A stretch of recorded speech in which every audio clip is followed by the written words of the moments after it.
Back in the 90s, people talked about two things, Nirvana and the bridges of Madison County.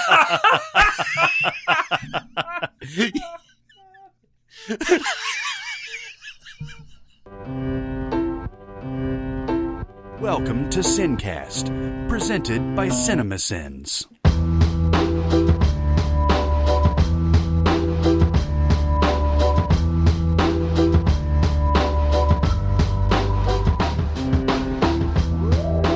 All right, everybody, welcome to the SinCast. This is Chris Atkinson from Cinemasins, joined as always by the voice of Cinemasins, Jeremy Scott. Hello. Yes. That was very pedestrian. Mm-hmm. Well, I almost went with "fuck you, Debbie." Let's go with that. Let's go with "fuck you, Debbie." By the way, all the Debbies out there that are listening, not you. Sorry, Debbie. Some other Debbie. Oh man! And from Music Video Sins, Barrett Share. Hi, my name is... What? Yeah. My name is Who? Fuck you, Debbie. What was the impetus, by the way, behind the looping "My name is Khan" video? Because in the movie, he says it very deliberately. The actor Cumberbatch says, "My name is," and it just came to me, Slim Shady, and so just messing around with the footage. It came together. Now, in terms of looping it over and over again, that was just a lark. I think I emailed Chris and said, what if I looped this over like 20 minutes and we just made it a separate video? It was just going over and over. And he was like, sure, what the hell? And so we put it out and people seemed to like it. I actually made it through probably about 5 minutes of it just because it made me laugh. And then I was like, oh, and then it made me laugh again. It gets better the more you listen to it. It's one of those things like back in the earlier days where we would just throw shit up onto this channel. Who gives a fuck? Now we've sort of gotten into that zone where it's like, putting up some extra video isn't going to do anything for anybody or any. So we're going to continue our road trip. On the road again. The most time-honored tradition of all, the road trip. Oh, the places you'll go. Are we there yet? No. Are we there yet? No. Are we there yet? No. This Road week, trip. Shotgun. Oh, you have shotgun, huh? I've called shotgun. I'm a tall motherfucker. Did you not know that? Yeah, but you have to call it. And you didn't, so have fun in the Well, back seat. I'll be driving then Shit. because I will not be in the back seat. Shit. Well, then Barrett's in the back. I think I'm always in the backseat. But that's all right. You got your blankie and your stuffies. We're gonna do two states that don't have a lot of film production going on, but Indiana and Iowa today. Hey, Indiana. They both have interesting ones. I'm an Indiana boy. That's right. I grew up in Indiana. I spent formative years from age 5 to age 19-ish. Did you have a good-looking mama that never was around? Yes. There's pigeons there on Market Square. She's standing in her underwear. I don't know why I did like a Christopher Walken version of Tom Petty. Standing in a underwear. Yeah, tell us about some Indiana, Well, I was man. going to say, you want to know why movies don't film in Indiana very often? Because it's literally just one big flat piece of nothing. Mm-hmm. Man, I would drive back from Chicago to Nashville through Indiana, and it went on for fucking ever. Well, especially if you're driving north to south. Yes. Yeah, it's like going east to west across Ohio. Fuck that. My last car broke down in Indiana. Oh, that's right. And that's when you got the one you I got got now. the one I got now. Yeah. You actually went up to visit. You've making that drive to visit Barrett. Drove up to see Barrett in Chicago, where we saw that was the Blackhawks Predators game where the Predators won 6-0. I think. Yeah. That was a regular season game. And you know what? Also, fuck Indiana on this part. My car broke down in there and everything, and it's exactly how Jeremy described it. However, the time zone thing that drives me crazy. Central, Eastern, Central. Who are the ad wizards who came up with that one? Just be glad they actually changed their clocks now, because it used to be they didn't. Oh, really? No, like when, in fact, one of my dad's favorite stories to tell is when we moved, and he was a pastor in Baltimore and took a job as a pastor in Indiana, and the first Sunday happened to be Daylight Savings Weekend, and he ended the service reminding everybody to change their clocks, and they were like, no, we don't do that here. They all stood up and like angrily, no! They do now, but they didn't. So I go to college, one state over in Illinois, and I had to do math every time I wanted to call my parents, because what time of year is it? Okay, well, they're either an hour ahead of me or they're the same time as me. Fuck it. Mm-hmm. But yeah, the time zones in the middle of states. Every time I go over to Chattanooga, I'm just like, where did you figure out how to draw this line? Yeah. Doesn't make any sense. Yeah, I don't get it. But yeah, and I remember also there being a lot of was it wind or was it solar or it was wind power? Yeah, machine. windmills up in the Windmills, north part. Yeah. I remember It's a little seeing creepy lot at first. Yeah, because at first it's like, oh, there's a few of those, and then it's like they're all over the giant, place. too. Yeah, Because there's no mountains or any kind of geology to get in the way of the wind. Nope. Just corn and soybeans. That's right. we can go through all this alphabetical list here that Barrett prepared for us. Blue chips. I never saw blue chips. I know Nick Nolte and Shaquille O'Neal. Wow. And Penny Hardaway, too. I think you would have fun watching this movie. Oh yeah. It's. Did you ever see The Program? Yes. It's basically the program for basketball. Okay. And I think The Program is bad, but I love it. Is it like He Got Game a little bit then? I mean, I know Blue Chips is a lot more lighthearted. It's more about the process, and that everything is coming to light now about like how big players are being Somebody paid. big did this. Wasn't it like William Friedkin directed Yes, this? he did. Yeah. Yeah. It's Yeah. unreal. Are you fucking kidding me? No, it's true. Yeah, William Friedkin did this movie. Do you think Shaq even knew who that was? Probably not. Shaq's name in this movie is Neon Boudreaux. Because he's from like Louisiana or something, right? Now, was he still at LSU when No. this? He was with the Magic at this point. But Okay. young enough to pass off as a college. Yeah. But yeah, I didn't see it. I know I was at a theater that had it, but we never saw it. It's edited, if I remember correctly, it's edited really almost manically. Well, some of the basketball stuff is. Yeah. See, here's the deal.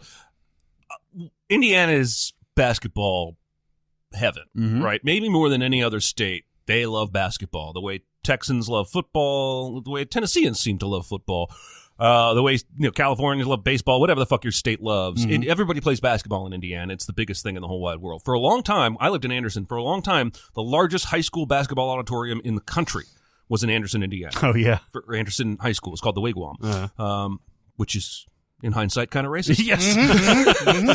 Because they were the Anderson Indians. Yes, it is. Anyway, basketball is huge, and so that's probably why they set this movie somewhat Well, it's actually in Indiana. somewhat. It's a Los Angeles basketball team that Nick Nolte is recruiting Penny Hardaway and Neon. But they play a big game against the actual Bob Knight in Indiana. For the, Wow. for the thing. So many people who were in this movie have been disgraced. Yeah. Rick Pitino's in it? Rick Pitino's in this. He is. That's awesome. Well, I mean, and along those lines, talking about basketball movies in general, Hoosiers Hoosiers. is a great movie. Yeah, it's got a great soundtrack to it. It even, does. but it's one of the best underdog sport. It's one of the best sports movies ever. I think if we were to do what we did with the best of the years since we've been born with sports movies, I think Hoosiers would probably contend and almost certainly be in the top 5. Oh yeah, for certain. I can't imagine very many going past it. No, actually. And I'm a huge The Natural fan and everything. And I watched that movie above almost every other sport. I think every sports movie easily. But Hoosiers is a better movie than The Natural. Sure. This is I love Gene Hackman in this, and Dennis Hopper is really good in this too. Dennis Hopper does this thing like to the second half of his career where he just goes full walking. Yeah. Whether he's playing a criminal in a drama or the bad guy in Waterworld, he just dials it up too far. But there was a time, people forget, when he was just kicking ass as an actor. Yeah. He made another movie this year. Blue Velvet was another one. Now he got nominated for Hoosiers, and Blue Velvet he did not. But Rightfully so. Two extremely just polar opposites, in the same year. Who was he in Blue Velvet? Frank? Yeah, Frank was his name. God damn, that's such a terrifying performance. He's such an awful, evil person. But he's so alcoholically pure in this movie. Yeah. All right, guys, we're gonna run the picket fence. But yeah, like that I love that too. How Gene Hackman gets him to like, he gets himself thrown out of the game. Yeah. At one point, he's like, "You don't kick me out of the game right now. I'm gonna start crying like a fool or something like that." And the guy's like, "Okay, you wanted it," and he kicks him out, and he's like, "What?" Like, and he goes over to Dennis Hopper. He's like, "I did it again. Guess you're going to have to run this." And that's what forces him into sobriety, right? Basically, I mean, the responsibility he's given as an assistant coach, I think, is what kind of forces him. Isn't it? No, he shows up. I don't know. I thought didn't he go to the hospital? By the end of it, he's in the hospital. Yeah, I thought that he was almost all the way. Well, he does clean up, I guess, at that point. He cleans up, and then he does that thing where he goes off the wagon and storms in the middle of a game on the court the big ranting. flask and, And then there's some kind of accident. I don't think it's the alcohol that sends him to the hospital. Really? I think he falls or hurts himself. Maybe not. I don't know. Obviously, we know this movie super well. Yeah, but there's a point where where I guess he has his son who's on the team. He's like, "Coach Dale, I don't know what you do. This thing with your dad. My dad. I don't get it." And he goes, "What do you don't?" He's like, "What do you mean by that?" And he goes, "Because he's a drunk. He do something stupid."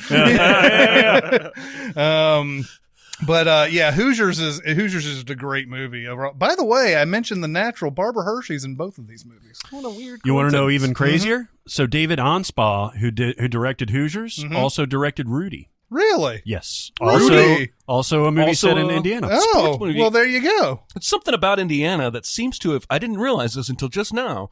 But even that list you sent for show prep, there's a lot of sports movies in this list. Yeah, well, there's not much to do. No, exactly. We got baseball fields here. Come shoot here. We'll give you a discount. Rudy's one of those movies that tries to be Hoosiers, and it's a little too much cheese. Yeah, I like it. I like Rudy. Yeah, I mean, I do too. What happened with the real guy? Did he even ever get into a game? He got into a game. I don't know if he actually got a tackle because in the movie Rudy, he gets a tackle. Yeah, or even a sack. Like he doesn't even. I think in real life he doesn't even get it. He gets that one. He gets like a kneel down or something. Like that. Yeah, something like that. It's real brief. Yeah. There's also something about Joe Montana in here. Well, I mean, he played Montana for Notre Dame. went to Notre Dame. Yeah. Didn't he? No, but I mean, I think he came out when the movie came out. I think he came out and said the movie is way overinflating this guy, or something like that. I think he's the only guy to say "fuck Rudy." Yeah, I think it's something. I think he said something. You're going to find out later when you're editing the episode and doing the research. Yeah. I think Joe Montana said something negative about the movie. I don't remember too much. I think the last time I saw this is when it came out. But I do remember Jon Favreau being in this. Yeah, he's on the team. He's and Jon Favreau he's got these movies where he plays like these jocks in the Musclehead and stuff like that. But there's a point where because he says "goddamn" all the way through the movie and everything, and then he gets a girlfriend, and by the end of it, he's about to say it again, and he goes, "Oh yeah, I can't say goddamn no more." Fucking Favreau, man. Yeah, I know. Has anybody had a more bizarre film career than Jon Favreau? I don't think so, man. Like, think about all the diverse movies he's either directed or been in. Yeah. It is kind of amazing to look at. Yeah. Because the guy, you look at Swingers, which was the first time I really remember seeing Favreau for the first time, even though I'd seen him in other stuff before that. When you see Swingers and okay, that guy wrote Swingers. Okay, I get it. And then Made, you're like, okay, yeah, I could see him directing, writing and directing Made or whatever. But then it was like Zathura and and Elf and then Cowboys and Aliens and then Iron Man and all that. And it just, he's the guy doesn't really put himself in a box on anything. I guess he's almost like Ron Howard. Ron Howard's had a really varied career too. That's probably apt. Ron Howard. Oh, you want to transition? Sure. Ron Howard was in The Music Man. Oh yeah, another Indiana movie. Well, technically, I mean, it's mostly an Iowa movie, right? Oh, I thought it was in Indiana. No, it's it's under Iowa. The Music Man. Well, listen, there's the song Gary, Indiana. Yeah. From the musical, and that's his hometown. So I think it's at least worth discussing. Okay. But since aren't we doing Iowa later today? So let's just save Music Man for Iowa then. All right. Going on down the list here, Breaking Away, I haven't seen this, and this is a big movie. I mean, I guess it's a middle big movie. It's one of those well-known titles, but I've never seen it. Yeah. A Christmas Story. Now that's huge. That's huge, man. And that was definitely based in Indiana. It's based on a play. It's based on stories from the author. The guy who wrote it is the guy who narrates the movie. Is that right? Yeah, he's the guy who narrates all the way through it, and that's why I feel like that narration feels so rich in that movie is because he's like chewing on those words because he wrote them and everything. I love when he's describing when his dad goes down to fix the heater, and he's like, my father wove a tapestries of profanity so much that it's still hovering in a blanket over Indiana. Yeah. Oh my God, that's awesome. Yeah. And he calls, he gets that leg lamp or whatever, and then he calls it the electric sex in the window. you see him like start rubbing the leg. Whoa. We always say that around the house anytime a box comes in, because it comes in and it says fragile, and he's like, fragile. It must be from Italy. Yeah. This is a weird movie because, surprise, surprise, I was not allowed to watch this movie growing up. Oh, yeah, it is a little on the raunchy side. I guess, I don't know if it's the raunch, the sexy leg lamp, the BB gun play, all of that was too strong, I guess. Meanwhile, I'm watching the musical version of Scrooge where he literally goes to hell in chains. But never mind. I'll talk to my therapist about that. But I don't have that connection. I've seen this movie. I really like it. I think it's really great. But there's something it captures for you guys that I've never had that same feeling for. And that's probably just because I never watched it growing up. And I never... Yeah, in our house, because It's a Wonderful Life and A Christmas Story would play on repeat on one of the cable channels or two of the cable channels. And for whatever reason, in my house, it was always turned to A Christmas Story. Well, there's a channel. My dad loves it so much. There's a channel that every year plays it 24 hours. Yeah, I know I'm the odd man out here. It's weird that I never got that same experience. It's sort of like the way I feel about Back to the Future. I would probably feel that way about A Christmas Story if I'd watched it every year growing up instead of watching it as a college student going, so this is the movie everybody loves. Yeah. By the way, I found this Montana quote. I'm sorry, but we got to go back to Rudy for a second. Okay. Joe Montana says, it's a movie, remember? Not all that's true. After a dismissive sigh, Montana undermined some of the main storylines in the movie, saying, the crowd wasn't chanting. Nobody threw in their jerseys. God, man. Montana acknowledged that the real Rudy did play in the final home game and did get a sack. But stated that when the players carried Rudy off the field, they were kind of playing around. I won't say as a joke, but playing around. Oh, my God. Meaning, Joe finished, he worked his butt off to get where he was, but not any harder than anybody else. So, Joe Montana is salty about Rudy. Wow. It's like he hasn't had enough Right, 4 accolades. Super Bowls, and I'm still mad they're making a movie about that guy. I do wonder what led to Montana being so dickish about that. I don't know, man. Like, he might have gotten just tired of hearing about it. Maybe. It might have been one of those things. Like, wasn't that a great story? Isn't that a great feel-good I like story? the dismissive sigh. Well, and he's like, I love the idea that they carried him off the field, kind of mocking him, not really doing it as though he was a hero. He's so tiny. Yeah. Is Sean Astin really that small? I don't think so. Or was it all perspective? I They have just no always idea. cast him with Shaq-type actors to make him look small. No, I think he's actually pretty diminutive. He's actually the size of a hobbit. No, but he's probably 5'4" or something. Man, I would love it if that's exactly how tall Sean Astin is. I'm looking it up. It rules so hard. 5'4", come on, 5'4". He's probably more like 5'7". Of course, IMDb doesn't have it. They don't have height on IMDb? They usually do. What the fuck is wrong with them? Yeah. I'm going to Google it now because Google's our friend. This is good quality radio right here. That's right. Doesn't say on that either. Maybe he's trying to hide it. I think we're starting to... There's conspiracy at work here. Or maybe It's like an onion. The more layers you peel, the more it stinks. I think there's a little Russian hacking going on with the... Yeah, they don't want you to know what Sean Astin's height is. So I might be close on 5'4". Because that might make you have a misinformed decision. You want to call him up? Yeah, let's call him up. Hang on. I bet his phone number is easier to find. Yeah, probably his so. height. Probably so. Oh, man.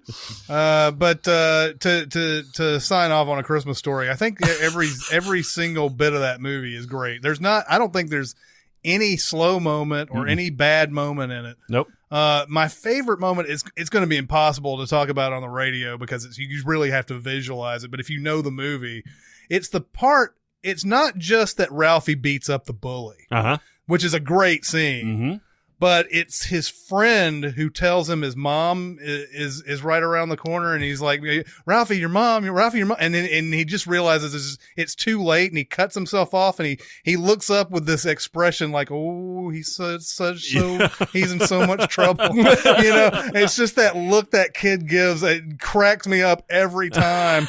During that whole thing. Yeah, it's great, man. And he's in there beating the bully up and everything. He's like, oh, dark, damn.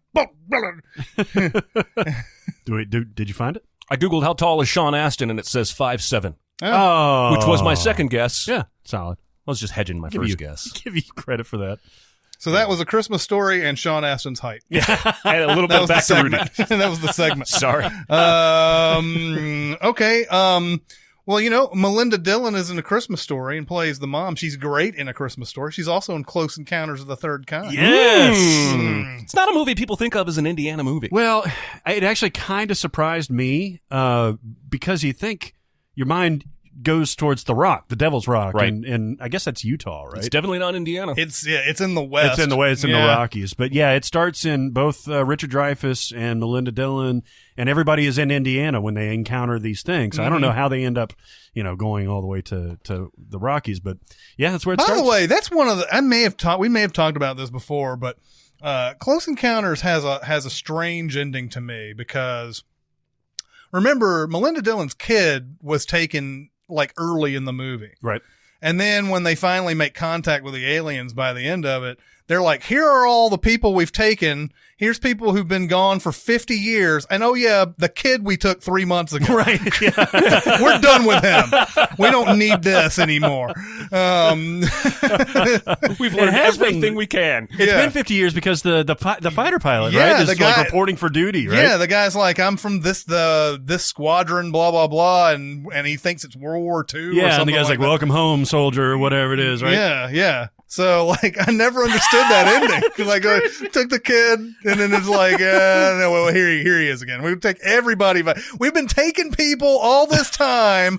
Now that you can finally been able to communicate with us, okay, we'll bring them back. It was a good game. I think Richard Dreyfuss is overall like underrated with his career. Yeah, that Spielberg stuff with Jaws and with Close Encounters, even Always, you could say. That Opus with Mr. Holland. Oh yeah. Actually, no, he's great. Yeah, and then what about Bob? Like he had a range, and he was really good in American President. Yeah. But then he just kind of like everybody kind of looked at him as the goofy, tiny old guy, I guess. Yes. Anyway, yeah, I really like this like mid Dreyfuss period. Yeah. Yeah. There's something that I saw where Spielberg claims that Dreyfuss is his alter ego or something like that. Oh, yeah. Interesting. Yeah. Well, that look that he gives when the little aliens are surrounding him and taking him up to the ship, and he's just like geeked the fuck out. He's like, yes, this is it. Yeah. It is kind of, I think it's also like, not that the aliens landing is realistic or anything like that. Maybe it is. We don't know if that's the way it will work or whatever. But I feel like it's realistic as far as the family goes because think about this. He gets obsessed with this thing that his other family just they didn't experience the same thing. I know. And it sucks, but that's the way it is, right? Because he's like, I know this is right. I know this is true, but there's no way to describe this. I know. Right. And I feel like the crumbling of that marriage is realistic. Like and I think if we made that movie 20 years later, they would have found a way to get Terry Garr in on it and the kids and, okay, Dad, let's go. Yeah. It's like, it'll be a fun adventure. Yeah. They all hug, and the credits start to roll, and you hear, I'm on top of the world. That is correct. So yeah, Close Encounters is definitely an all timer. Yeah. Oh, yeah. It's probably the best movie ever set in Indiana. Yes. I think we could probably end that discussion like now. You know what's brilliant about what Spielberg did is the effect. Some of the effects are limited, obviously, on what he could do, but the ship design, still holds up. I saw this maybe 3 or 4 months ago. the fact that he used just lights Yeah. as the first little droids or whatever that went out, like you can't really find fault in that. The alien design, although it became like the template for the little green men and that kind of thing. The Greys. But yeah, I mean, that holds up too. I mean, it does look like little kids running around in alien costumes at the very end. I thought Marvin the Martian was the blueprint for little green men. Did you see Jim Carrey made a painting with Mark Zuckerberg? I'm over Jim Marvin the Carrey Martian. at this point. Jim Carrey has released 17 paintings in the last week, all of them like evil paintings about Republicans he hates. And I'm just like, you may be that wrapped up in this, but I can't take that journey with you. Well, this one was of Zuckerberg, so it wasn't. Whatever. I mean, this happens to so many actors. Yeah. He's a good painter, though. He is a good painter. Yeah. Go about your life. I'm fucking tired of it. Maybe I should blame the internet and not him, because it's really the internet and social media that keeps throwing in my face Jim Carrey has released another painting of, I know. of Howard Hughes or whoever the fuck. Howard Hughes. In a timely reference. Okay, and this makes sense too. The Fault in Our Stars, which I believe John Green is from Indiana. Okay. So that makes sense that The Fault in Our Stars. Shit. That means I'm not the most famous YouTuber from Indiana. I know. Or the most successful. Did you know that they sold VidCon? Oh, no, I did not. Yeah. Like, I don't know how much for, but it was millions. Those guys are smart. Those Green brothers are smart. You can sell a con? Well, if you own it, Hank and John Green started VidCon. Uh-huh. YouTube didn't. YouTube came in as a partner later, but it's still an entity owned by the Green brothers, and they just turned around and sold it. But yeah, John Green's smart good. Smart good? He's smart good. Fault in Our Stars, man. History is going to remember this movie as the movie they were cry watching in the terrible sequel to Neighbors.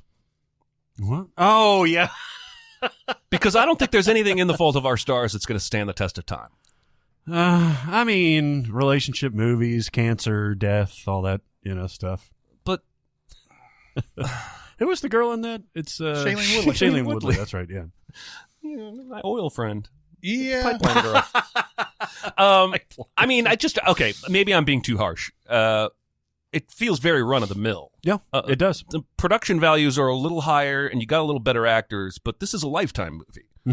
A Hallmark movie, Mm-hmm. right? Yep. Am I crazy? No, it's All right. it's made for this time. Yeah. And in 5 or 10 years, you're going to look back on this and Also, that's how people lived back then. Don't they kiss in the Anne Frank house? Don't they? Yes, yeah. they do. That's the first kiss. They did something inappropriate. in that Yeah, house. they went to the Anne Frank house and let's Really don't think this, you do- this really gets me going. You should do nothing inside the Anne Frank house except remember Anne Frank and what her and her family went through. You shouldn't be checking the sports scores. Yeah. Shouldn't be kissing Yeah, anybody. yeah, Somebody they like should- running going through through it. their iPhone and God. It's like making out during Schindler's List. yeah. Jesus. You have something called Going All the Way. I've never, I don't think I've even heard. I of know this. this. I know this. It's Jeremy about- Davies, Ben Affleck. It's got it. Well, it's most famous, I think, because this is where Rose McGowan, during the promotion for this, where she claims that she was assaulted by Harvey Weinstein. Oh, okay. Okay. Going Well, all Rose, the way. Rose McGowan is in it. Yeah, it's an interesting.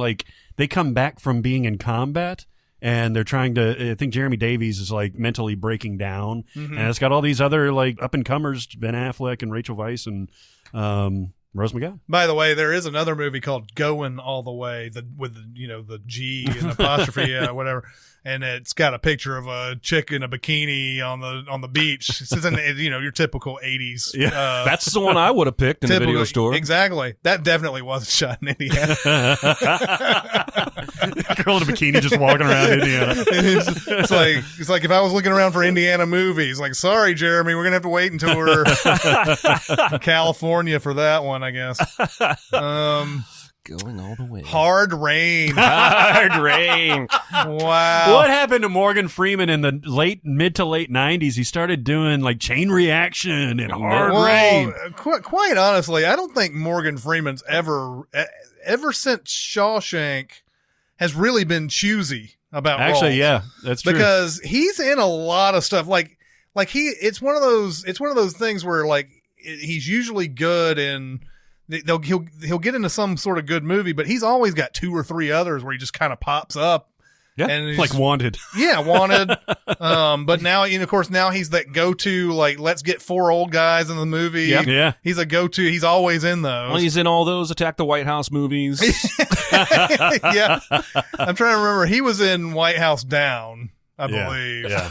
Well, yeah, he also went through that string where he played the president in Deep Impact. Yeah, and stuff like yeah. that. Yep. And now he's in a Doritos commercial. So as much as he's amazing, it's not like he's picky. Yeah. Right. Well, that's evidenced by Hard Rain. It's evidenced You by know, Hard I actually kind of wanted to like Hard Rain because I kind of like Christian Slater and I liked Broken Arrow, and I like Morgan Freeman. But Well, I like the idea of, a typical heist kind of actions film set during a natural disaster. Like, just as a pitch, I can see why this movie was made.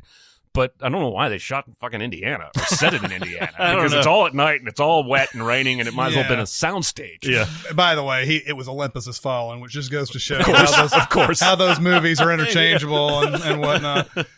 But yeah, Hard Rain. Only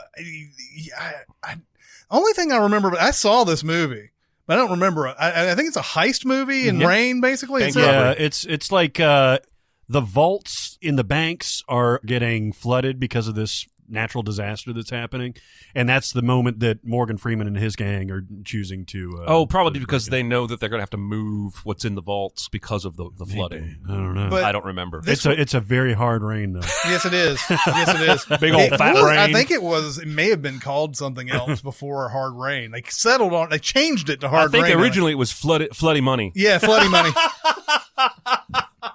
That's correct. Bloody money. And they were like, you know what? That sounds a little too comedic for what we're doing a serious heist film here. Floody isn't even a word. Yeah, Minnie Driver is in that movie. But I remember I remember having Titanic at the time, and like I had all these trailers on Titanic, and as movies started coming out, you start taking off the trailers that are old and everything and putting on new stuff. And I remember at one point I ended up putting Hard Rain on Titanic, and like so. Hard Rain was on Titanic's previews for like a month or so, and then Hard Rain came out. And then it was gone within 2 weeks or whatever. Like Titanic was still there, but Hard Rain was gone. Yeah, it made $19.9 million. It made that much? Yeah. That's crazy. A History of Violence. That's a good one. That's a great one. Yeah. This is such a weird movie for David Cronenberg to do. Yeah. He's done 2 of these now, both with actors. Vigo. There you go. God, I'm going to be one of those guys. So, like before I die, I'm going to forget everything I've ever known. That's so sad. You remember that he did another? He did Eastern Promises. Eastern Promises, but and neither one of those feel to me like Cronenberg movies. History of Violence is awesome. The only thing that bugs me about this movie, and it's an A+ movie, is how long Vigo continues to insist on the lie. Like everyone has stopped believing the lie that he is not this guy. And he still does it for like days. I know. I liked that part. Tell me why. Because like it puts doubt in the viewer's mind. Because that's everybody I feel else. Like that's the only reason he does it. Yeah, everybody else is convinced because he blows those robbers away. Right? Yeah. And everybody is convinced. Maria Bellows, his wife, right? Very nice scene in Maru. Yes. Anyway, yeah, everybody's convinced, but because he keeps doing this, you're like, what the fuck's going on here? And I think that adds another layer to when you do finally get the review. I will say, I didn't know you could do that on stairs. Yeah. Maria Bello shows that you can do a lot of things in movies. It's crazy. Ed Harris is great in this. Yep. Creepy. Yep. Scary. It's a great film. It really is. I don't even feel like it necessarily reinvents anything as much as everything it's trying to do, it just does perfect. It just does aces. A guy trying to escape his past and he can't. The other thing that's odd about this is based on a graphic novel too. Oh yeah, something that's that right. you don't really think of when you're watching it. It doesn't have that because everything, especially around this time, that was getting shot off of a graphic novel, always had to have this real stylized. I think Sin City came out the same year. Right. It had this stylized type of thing, like, hey, you're in a graphic novel. You got to know that you're in a graphic novel at all times. And this one is just more straight up. Yeah. Then there's I'm Gonna Get You, Sucker. This is cheating a little bit, but this is a funny Is it ass cheating? movie. It's supposedly set in quote any town, any ghetto USA. But they shot it in Indiana? I think they may have shot it in Indiana. I think they're alluding to Gary, Indiana, which at one time was the murder capital of the world. And of course, that's where Michael Jackson and the Jacksons came from. Mm-hmm. I believe Axl Rose came I knew from him. around. I knew Gary. all those people. You know? Yep. Just because I lived in Indiana. That's right. Yes, because Gary's right next door to Andersonville. Actually, Gary is super very far up in the northeast, right by northwest Chicago. corner by Chicago. Most Indianans consider Gary part of Chicago. Well, yeah, it is. I It's mean, considered really part of the close. South Side, and it's not. We don't claim Gary. But I'm Gonna Get You, Sucker is fucking hilarious. Yeah, it is, man. It I haven't opens seen up- it in forever, but It opens up with the guy that dies by gold chains. yeah. He gets too many gold chains and it kills him. Yeah. And this was Keenan Ivory Wayans. It was just before In Living Color and all that started. It's like 88. Yeah, but it's not. I don't think it's straight up. It's not like all the way Airplane, but it gets pretty close. Yeah. To it. It's as close as you can get to being Airplane without being totally Airplane. Right. But yeah, that's a nice little. It's basically a send up of the blaxploitation movies from the 70s and everything.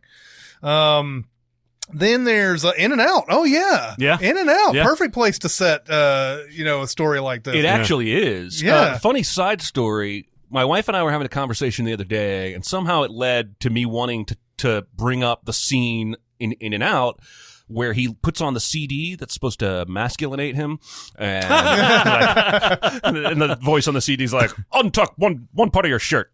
And he's like, "Oh, it looks so messy." And it starts playing this disco song, "Don't Dance." It's a great scene. And Kevin Kline eventually loses it and starts dancing and sort of embraces his gayness at that point. And my wife had never seen the movie. And I was like, okay, we got to rectify that. So I went to Amazon. You can't buy this thing on Blu-ray. Oh yeah. I was like, listen, I can buy it on DVD from this guy in Australia for $37, but maybe let's just rent it on YouTube for Right. Yeah. But it's weird to me it feels like when you go looking for a movie like that with famous people in it from the 90s and you can't find it on Blu-ray, that suggests to me it's been lost to time. How dated is this movie? You seen it recently? Yeah, I saw it just a couple weeks ago. Oh yeah. How dated is this? Because it feels like there's a lot of like if I remember this being funny, but I also feel like if I watched it now, there would be so many things in it that you would not be able to get away with I today. don't know that that's the case. Is it not? I don't know, because I feel like the movie ultimately becomes less about what the premise suggests, like some kind of madcap mistaken identity kind of thing, and more about his own self-discovery.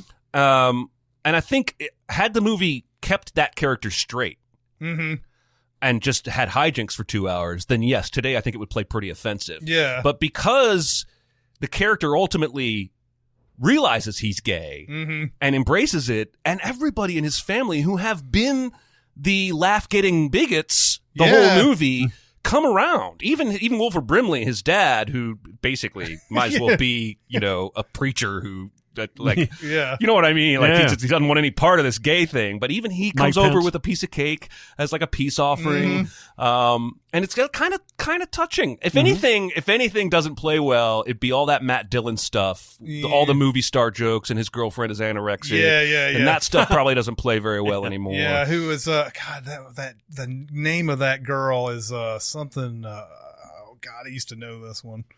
She ended is it Shalom Harlow, something like that. Yeah. Something Shalom like Harlow. Shalom Harlow, something like that. I think that's right. But like this was Frank Oz that directed this. Wilford Brimley and Debbie Reynolds was his mom. Oh. You had Tom Selleck playing against type. He was a gay TV reporter. Joan Cusack was playing the bride to be. And Bob Newhart's in it too. He's the principal. Yeah. It's a really good movie. It is. I remember it being, and God, what was it? The ending has the whole like everybody stands up and says, "I'm gay." And Oh, I'm Captain, gay. my captain. Yeah, basically. Yeah, and I mean, this is sort of basically loosely based on that Tom Hanks awards Yeah. Oscar Oh, yeah. speech where he thanks his drama teacher from high school, who, by the way, is gay, and he's winning this award for Philadelphia playing a gay man. And somebody said, well, what if that had happened, but the drama teacher actually wasn't gay? Yeah. And then they made this movie, great premise, I think it holds up. I would encourage you to watch it. It's got this great, one of my favorite bits in any movie. He's talking to Tom Selleck, and Tom Selleck realizes Kevin Kline is gay, and Kevin Kline hasn't realized it yet. So in the middle of arguing, he just kisses him. And Kevin Kline kind of pushes him away, and right then his family pulls up in a car, and he's like, oh, no, I'm just running into my friend here at the intersexual. I mean, homosexual. It's great. That's like peak Kevin Kline. It man. is. Like Yeah. right around He's so Dave good. and In and Out. I love Yeah, at his peak. He's a good one. Yeah. Yeah, I give a 2 thumbs up to that. In and Yeah, Out. it's good.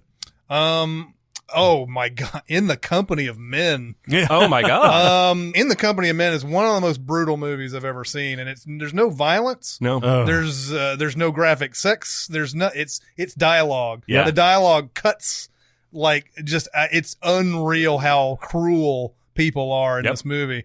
And Aaron Eckhart plays the guy who's really sort of the grand wizard. That's not a good. No. He does have racist tendencies and stuff in this though.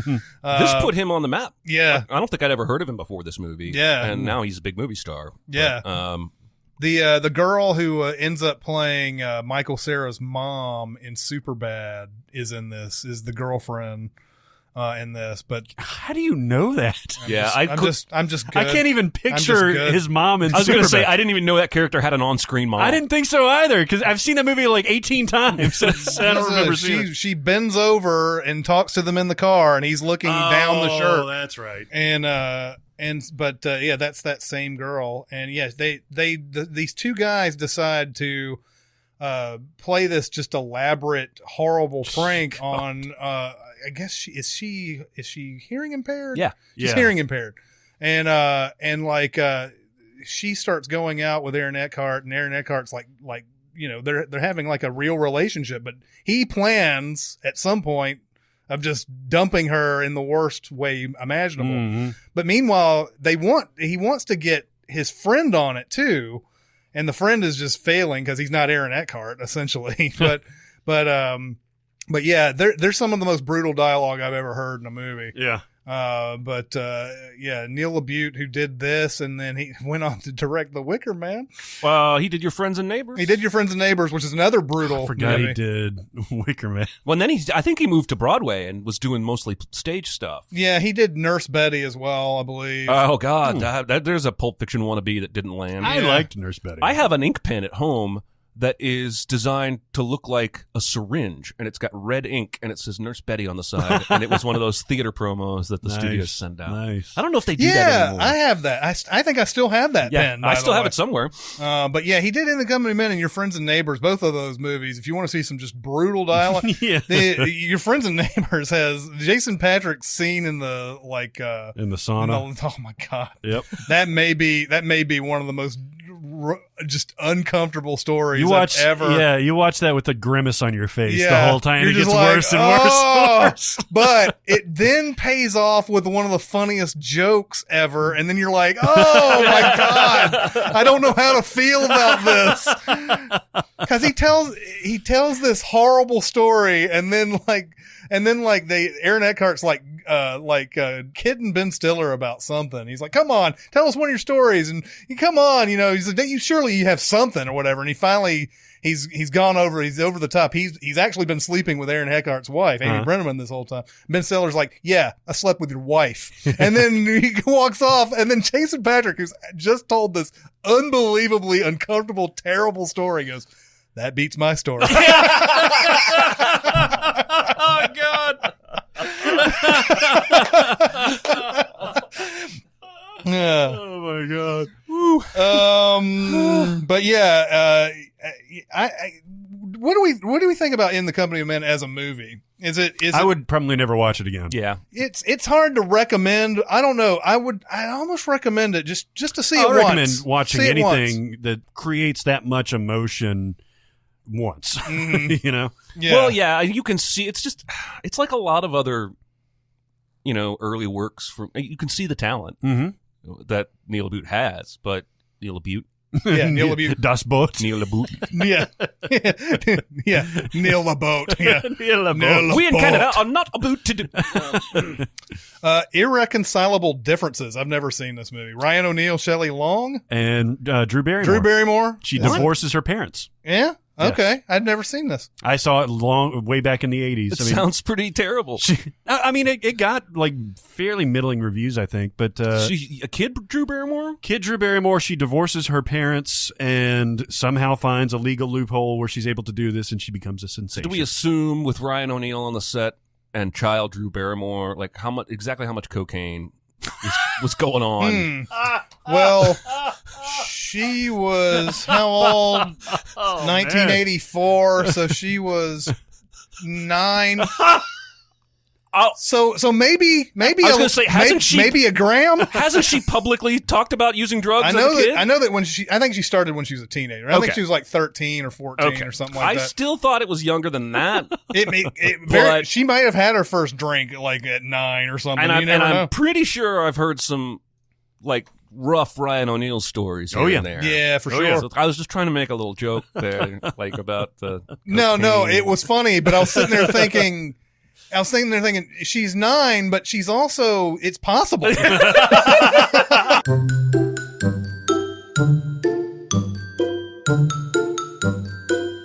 Oh my god. Oh, no. Cut that part. You know what? You can keep the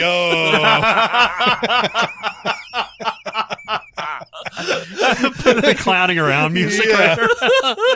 Holy shit. I will say I was expecting us when I said that. I wasn't like expecting you guys to not judge me for that joke. Speaking of which, there's a movie called The Judge. Oh yeah, with Robert Downey Yeah. Jr. Boy, Did did you ever they see this? mark? No, because it looked boring, and somebody on the internet told me somebody shits their pants. Oh, yeah. Yeah. Like Duvall's character shits his pants, and Downey Jr. has to, I don't know, change his diaper or something. It doesn't sound interesting to me. It looks boring. I don't care. It was a weird thing. I don't know if this was a comedy or a drama or a both or what this was, but it's Duvall is Downey Jr.'s dad, and he's a judge in this Indiana town, and he gets charged with murder. And I think Robert Downey Jr. has to go down and like reconnect with him. I don't know if he's defending him or whatever. He is. What the deal is. Pretty sure he's defending his dad, and I'm with you. maybe it's great. Yeah. This is something he did sort of in between Iron Man movies. He was passionate about it too. I remember he did an AMA on Reddit, and everybody wanted to ask him about Avengers, and he answered those questions. But he was extra excited to talk about The Judge, and I was just like, "Well, all right." And then I think it came out, and it got like average reviews. Didn't he get nominated? He got nominated or something. Really? I think so. See, The Judge itself got nominated for something. Oscar Raspberry? nominee for Robert Duvall, actually. Well, all right. Robert Duvall, man, you know, God bless him. He is just such an ornery son of a bitch these He is. days. And he has been since, I guess, The Apostle, like right around there. Yeah, Maybe before then. Before then too, because you had stuff like Tender Mercies, Yeah. and you had and I remember a movie he did with James Earl Jones. What was that called? Family Thing. He's a real curmudgeon-y guy in a family thing. I think Tender Mercies might be the movie where he starts that, that southern. Yeah, every time I hear interviews with him, he's just an old son of a bitch. Yeah. And he's still and all of his movies reflect this too. So the character in Open Range he's not acting? No, apparently not. And he don't may think be so. a nice guy and just doesn't like doing interviews, but it's hard to kind of root for this guy. Yeah. It's like, all right, there's another one of those performances. Did you ever see the Jacksons' American Dream? Uh-huh. Okay, I haven't seen it. Yeah, it's good. It was a mini series, I think 4 parts, and I think it was on one of the networks. And I'm fascinated by the Jacksons because it's such a weird story. These 5 supernaturally talented Michael Jackson, and the brothers and the sisters. What happened with Janet? What happened with LaToya? What happened with Tito? What happened with Michael? It's just like one of the craziest, almost like Shakespearean stories, and it all came from Gary, Indiana. Yeah, yeah. So yeah, it's I'd say it's worth a watch. This is a good companion piece to This Is It, that documentary of Michael Jackson, his last tour. If you're interested in the Jacksons at all, I would recommend it. I can't get enough of that stuff. It's fascinating. I like Jackson 5's music. Mm-hmm. Me too. They made good songs. They did. Even though there's probably a lot of heartache going on behind the scenes. I think so. You know, it almost, and I got to think back to this series, but it almost seems like, yes, there was, but there was a lot of camaraderie between But wasn't their dad kids. like bad? Yeah. He was very abusive to, I think, his wife and the kids. But they, as a unit, the kids, and God, how many of them? 7 or something like that? Mm-hmm. They became like this tight unit. And you could see it after Michael died, like how everybody came together at his funeral, like everybody's just kind of holding on to each other. Paris and Prince were just, all huddled in there. Mm-hmm. So, I don't know. It's an interesting dynamic. Kenzie. It's funny. There's a lot of good movies that are coming out, even though it's not a lot. Yeah. There's a lot of very well-known good movies out of this. So Yeah. Kenzie, I haven't seen it forever. I do know Liam Neeson plays the groundbreaking sex doctor, essentially. That's right. Yeah, don't Not watch for this Kenzie. movie with mom. No, probably not. Well, and it's weird because he eventually goes too far for it's Laura Linney is his wife, right? Yeah, so he sleeps with a man. Yeah. Who was Aaron Eckhart? No, not Aaron Eckhart. Aaron Eckhart. Oh, God. So you have Chris O'Donnell, Peter Sarsgaard. Peter Sarsgaard. Yeah.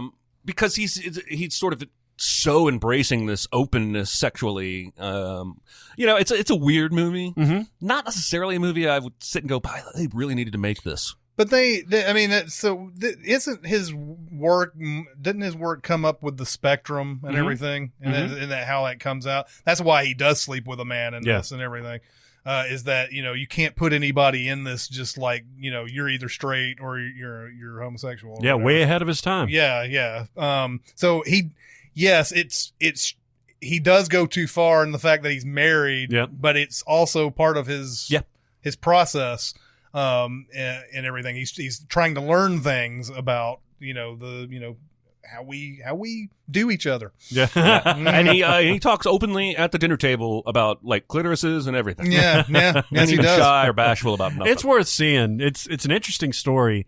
You're right. It's almost told muted, and I guess you have to mute it because it's technically salacious, I guess. But he was kind of just like an ordinary dude that was just smart and wanted to figure out things. Yeah. He has a whole institute at Indiana University named after him. Really? Yep. Wow. The Kinsey I Sex did not know Institute. that. Looks like Now and Then, which I've seen this movie. I can't remember anything about it. I know Rosie that- O'Donnell. Yeah, she's in it, but there's a million people. Christina That's all I Ricci. remember. This is Christina Ricci. It's Thora Birch. I think Gabby Hoffman's in it. Oh, it's Moore? kids and adults. Kids and adults. Back and forth. Yep. But it's one of those coming of age type movies. Yeah, it's like truth about cats and dogs, Yeah. and like beautiful girls and all. Like that all just kind of runs together. Sisterhood of the Traveling Pants. Sister of the Traveling Pants. Over the Hedge is based in Yeah. in I like this movie. I do You too. I can't believe I'm going to actually come out of the closet on this. I do too. This Bruce Willis is a voice in this. So this was one of the first movies when I was in New York. The first movies that came out on a week that I was started working there. And everything. Yeah. So I watched it. I didn't like it at all. I haven't thought about it since. The only time that it came up again was when I saw that Gary Shandling thing. Mhm. Oh, yeah. And Shandling does a voice of the turtle in this. Yeah.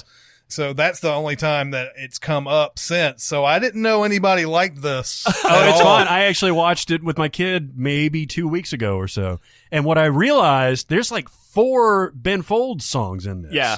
And he remade his "Rockin' the Suburbs" song To be more kid-friendly. and then he did a cover of The Clash's "Lost in the Supermarket." Oh, wow. And I listened to it again just the other day, and it's awesome. And I love The Clash, and I think it's heretical to remake anything. But he does it. It's really horny. Like he's really got like a bunch of percussive stuff and horns I like my and all music that horny. stuff. It's good. It's good. Yeah, it's one of those. I remember I caught it, and I had probably already slotted it in with Ice Age and that kind of thing. And I think the reason I'm saying I like this movie is because I laughed. Yeah. And I didn't expect to laugh. Yeah. And there's one particular scene, I need to go find this on YouTube, with the character who loses a cookie. The cookie goes flying up in the air over the hedge. Yeah. And whatever he says right then, because I think it's something like, my cookie. something like that. But it killed me. So I need to watch it again. But I liked it. Yeah, this is exactly what I remember. Over the Hedge came out the same day as Da Vinci Code, and I remember just those two movies opening. I saw both of them. Oof. And if you saw Da Vinci Code first, it was probably putting you in a bad mood. Poisoned the I second. think I saw Over the Hedge first because I remember Da Vinci Code was going to be the longer movie, so I wanted to get that one out of the way. Yeah, that wasn't a good night. Da Vinci Code. Let's make 2 more of those. Yeah, Prancer. Prancer. Prancer. Don't you remember Prancer? I don't. Oh yeah, man. That was it's about the reindeer, the magical reindeer. Oh yeah, one of the creepiest animatronic reindeers you're ever going to see. Oh yeah. There's somebody famous in this. Dan Aykroyd. Sam Elliott, Christopher Lloyd. Cloris Leachman, Abe Vigoda. My wife likes this movie. Unless I'm getting it the wrong Prancer. No, No, that's right. I hope there's not 2 movies called Prancer. Ariana Richards before Jurassic Park. Yeah, interesting. Yeah. You know, this is going to make you feel old. Ariana Richards is like 39 years old. Oh. Um, But yeah, I mean, it was well received. 67 aggregate on Rotten Tomatoes, 6.3 on IMDb. Didn't make a whole lot of money, but you know, it was a nice little Christmas movie. I liked it. I saw it when I was 9, or I guess 10. So I didn't see this either. Say It Isn't So, the Chris Klein, Heather Graham. That's Farrelly Brothers, right? and they produced it. But this is basically, so you know what you're getting into. Yep. People in a relationship find out they're brother and sister. Yeah. And then they have to decide if they want to keep dating or not. Which Okay. should not even be an issue, but apparently is. So there you go. I don't know, man. Sometimes. No, I'm just kidding. Of course, we laugh at his joke, but I make that one joke, and we're all like, oh! I am so going to cut that out, and people are going to be like, what did he say? As long as you never tell them, I don't care. Then there's Turbo, the snail, animated scale he ends movie. up at the Indianapolis 500. This is also a better than average kids movie. Really? Yeah.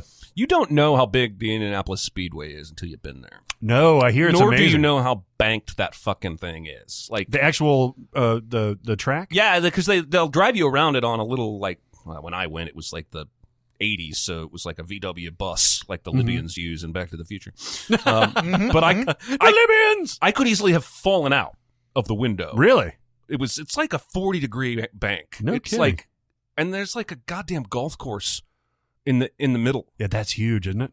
Like, you don't think about how big it is. They have a great museum too with a bunch of old race cars. It's a cool. I remember that. That was a very memorable trip. Ah. It was like maybe 12. It was perfect age It was to go a see. few years before Turbo came out. Yeah, just a few. Anyway, I don't actually want to talk about Turbo. That's why I came up with a story to talk about the Speedway. And then the winning season to round us out with some more basketball. Sam Rockwell coaches I've seen this. girls basketball team. Emma Roberts is in it too. Yep. I've never seen it. It was one of those movies I caught on my let's watch everything Sam Rockwell's ever made kind of binges, and it's fine. It's okay. He's a bad father he's a bad coach. He's bad at everything. Trying to bond with his daughter and move on. And the team helps him bond, right? Isn't that the whole thing? Yeah. Well, he does. I think he even tries to quit, and the team's like, "Oh, we love you." Blah blah blah. It's really forgettable. And, like everything he does, he's good in it. Yeah, he's great Even in if it. it's a Emma Roberts forgettable was movie. fine. She looks a lot like Danielle Pennebaker. I like both of those girls. I can't tell them apart. I'm not gonna lie. Then there's a few that you have listed I've never seen. Amanda, don't know that one. I'm looking for Amanda. Hug and kiss.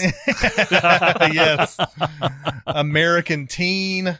I've seen that. Have you? Yes, and Okay. I've been to Warsaw where they filmed it. That was actually one I wanted to talk about. It's a documentary, and it's pretty powerful. It follows, I think, 5 high school kids through the course of an entire school year, and like 2 of them date, but then break up, and then there's like a pregnancy, and just a really solid documentary about how much it sucks to be in high school. And a bunch of schools campaigned to be the school, and this one high school in Warsaw, Indiana. Interesting. Won. It's good. Check it out. All right. Gotta recommend. A movie called Blood Rage. No idea. Diving In. Don't know. These are some real generic titles. Forget Falling obscure. from Grace. Falling from Featuring Grace. John Mellencamp. John in the lead. Mellencamp. Yeah. Well, John Mellencamp is from Indiana. Yes, he is. So There's little pink houses everywhere. yeah. You also have Original Gangsters. That's I right. have seen this. With Fred Williams and Yeah, Fred Carey. Williams and Jim Brown, Pam Grier. It was getting all the blaxploitation people all together Uh-huh. in one movie. It sucked. Oh my god. Gary, Indiana. You know what though? I don't remember enough about it to really be able to tell you, but I don't remember enjoying it. very Yeah, I much. didn't see it. I remember it coming out. But yeah, our theater got that movie and I saw it. All right, so going on to Iowa. We spent a Iowa. lot of time on Indiana there. I'm telling you, man. There was some choice cuts in there. Yeah, I think would- we just like talking. Yeah, That's true. I think so. I think That's it's true. Let's see, Bonnie and Clyde. Yeah. Now, this is what Wikipedia tells me. So I know that they had a multi-state range of crimes and stuff like that. But that's a great movie. Yeah, it is. And everybody is in that movie. Mm-hmm. You had Gene Hackman's in that. Yeah. You had Dunaway? Gene Wilder. Yeah, right? Yeah. Gene Wilder. All the Genes are in that All movie. the genes. Gene Genes. Shalit. Yeah, yes. But yeah, no, that's a terrific movie. I know that they got Faye Dunaway and Warren Beatty, Man. of course, together for the La La Land disaster. Faye Dunaway was about as gorgeous as women get in Bonnie and Clyde. Yep. And there's an opening scene, and they couldn't do this. They couldn't show her like completely. I don't think in 1967. I think maybe maybe they could in 67. Maybe they had the MPAA had been formed at that point. I'm not sure. It's right on that border though. But the very beginning scene is her like completely naked, but they blocked it just so that it's not like, you know, one of those like you lingering on everything Right. type of things. But man, that scene, oh my God, she's so gorgeous. Yeah, she's beautiful. Oh, They my Austin God. Powers her. Yes, they Austin Powers her. Yeah, Bonnie and Clyde's good. It's sort of groundbreaking as far as the violence you can Yeah. show in movies. It probably was around the time the MPAA, and that might have been the year after or something like that. This is one of the first movies that used squib packs, the Oh, stuff yeah. that shoots the blood out of the Interesting. turds and everything. And you can tell. I mean, this is a bloody ass movie. Interesting. What did they do before then? Uh, They actually clutched- shot the actors? clutched their stomach and fell over. Yeah. Oh, they had a ketchup in their hand. Well, I guess they would hardly ever show blood when people would get shot. Oh, those old westerns are just literally like a puff of smoke from the yeah, gun, and then you'd see the guy fall. that's it. Yeah. Always one shot would kill you. Blood? What's that? The next movie on here, I know that Jeremy may have told a story on this podcast about the bridges of Madison County. Oh, fuck that movie. So what is this about? It's about Adultery. Like, adultery. Okay. It's about adultery. Fuck any movie that tries to give me warm, fuzzy, romantic feelings about adultery. Is it Clint Eastwood is cheating on Meryl Streep? It's No, Meryl it's Robert- Streep. It's Clint Eastwood, but Okay, well, yeah, shows it's you how Meryl much- Streep. It's Meryl Streep cheating on her husband with Oh. Clint Eastwood, isn't Oh. it? Yeah, Isn't that how it So, goes? The fucker's taking pictures of bridges or some shit Right. and sleeps with somebody else's wife. Fuck you, dude. This book by Robert James Waller was on the New York Times bestseller list for some ungodly amount of time. Like it was forever. That's all people ever talked about. Back in the 90s, people talked about two things, Nirvana and the bridges of Madison County.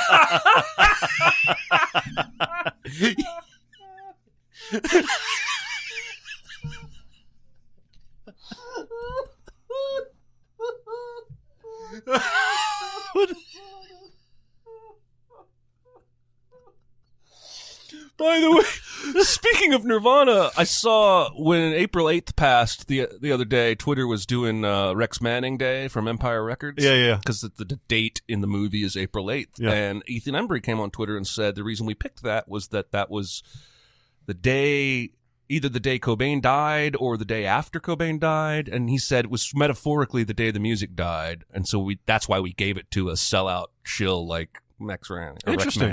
Max Ranning. Max Ranning. Rex Manning. Okay, so where were we? Bridges of Madison County. Yeah, girlfriend cheated on me. Still came home with me on a weekend trip. That's the movie we ended up watching. Yeah. Girl then cheated on me again after trip. No need to bring that story up again.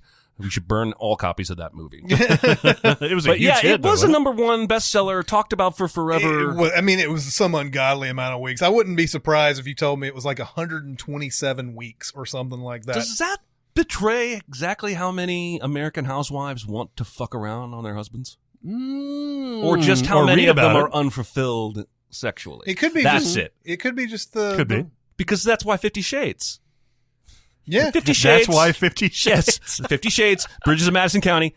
It's scratching the same itch. Interesting. Yeah. I'm not getting enough dick. You got your finger on the pulse. Yes. Listen up, ladies. Jeremy's got a theory. I'm wasting my talents on YouTube. That's correct. It's got to be in that same along the same lines, right? I mean, something like that is. I mean, that's there's just a human fantasy. nature. It's a fantasy thing. Yeah. It's a fantasy thing. Yeah. Also on here, you have Cedar Rapids. I've seen this. Yeah, I've seen some of it, and I remember really liking it. Yeah, it's actually pretty good. Mhm. Ed Helms is like a salesman, and they're going to some conference in a hotel or whatever, and I wanted to see this. Yeah, The trailer was great. Yeah, Anne Heche is in it, and John C. Reilly. yeah. Yeah, I never. Well, it just came and went. And also Isaiah Whitlock, who played the congressman or the senator or whatever in The Wire. Oh, yeah. I can't remember. Clay Davis? Clay Davis. He's in shit. And he's also in two instances in that movie, he's like, I saw this on the HBO series The Wire.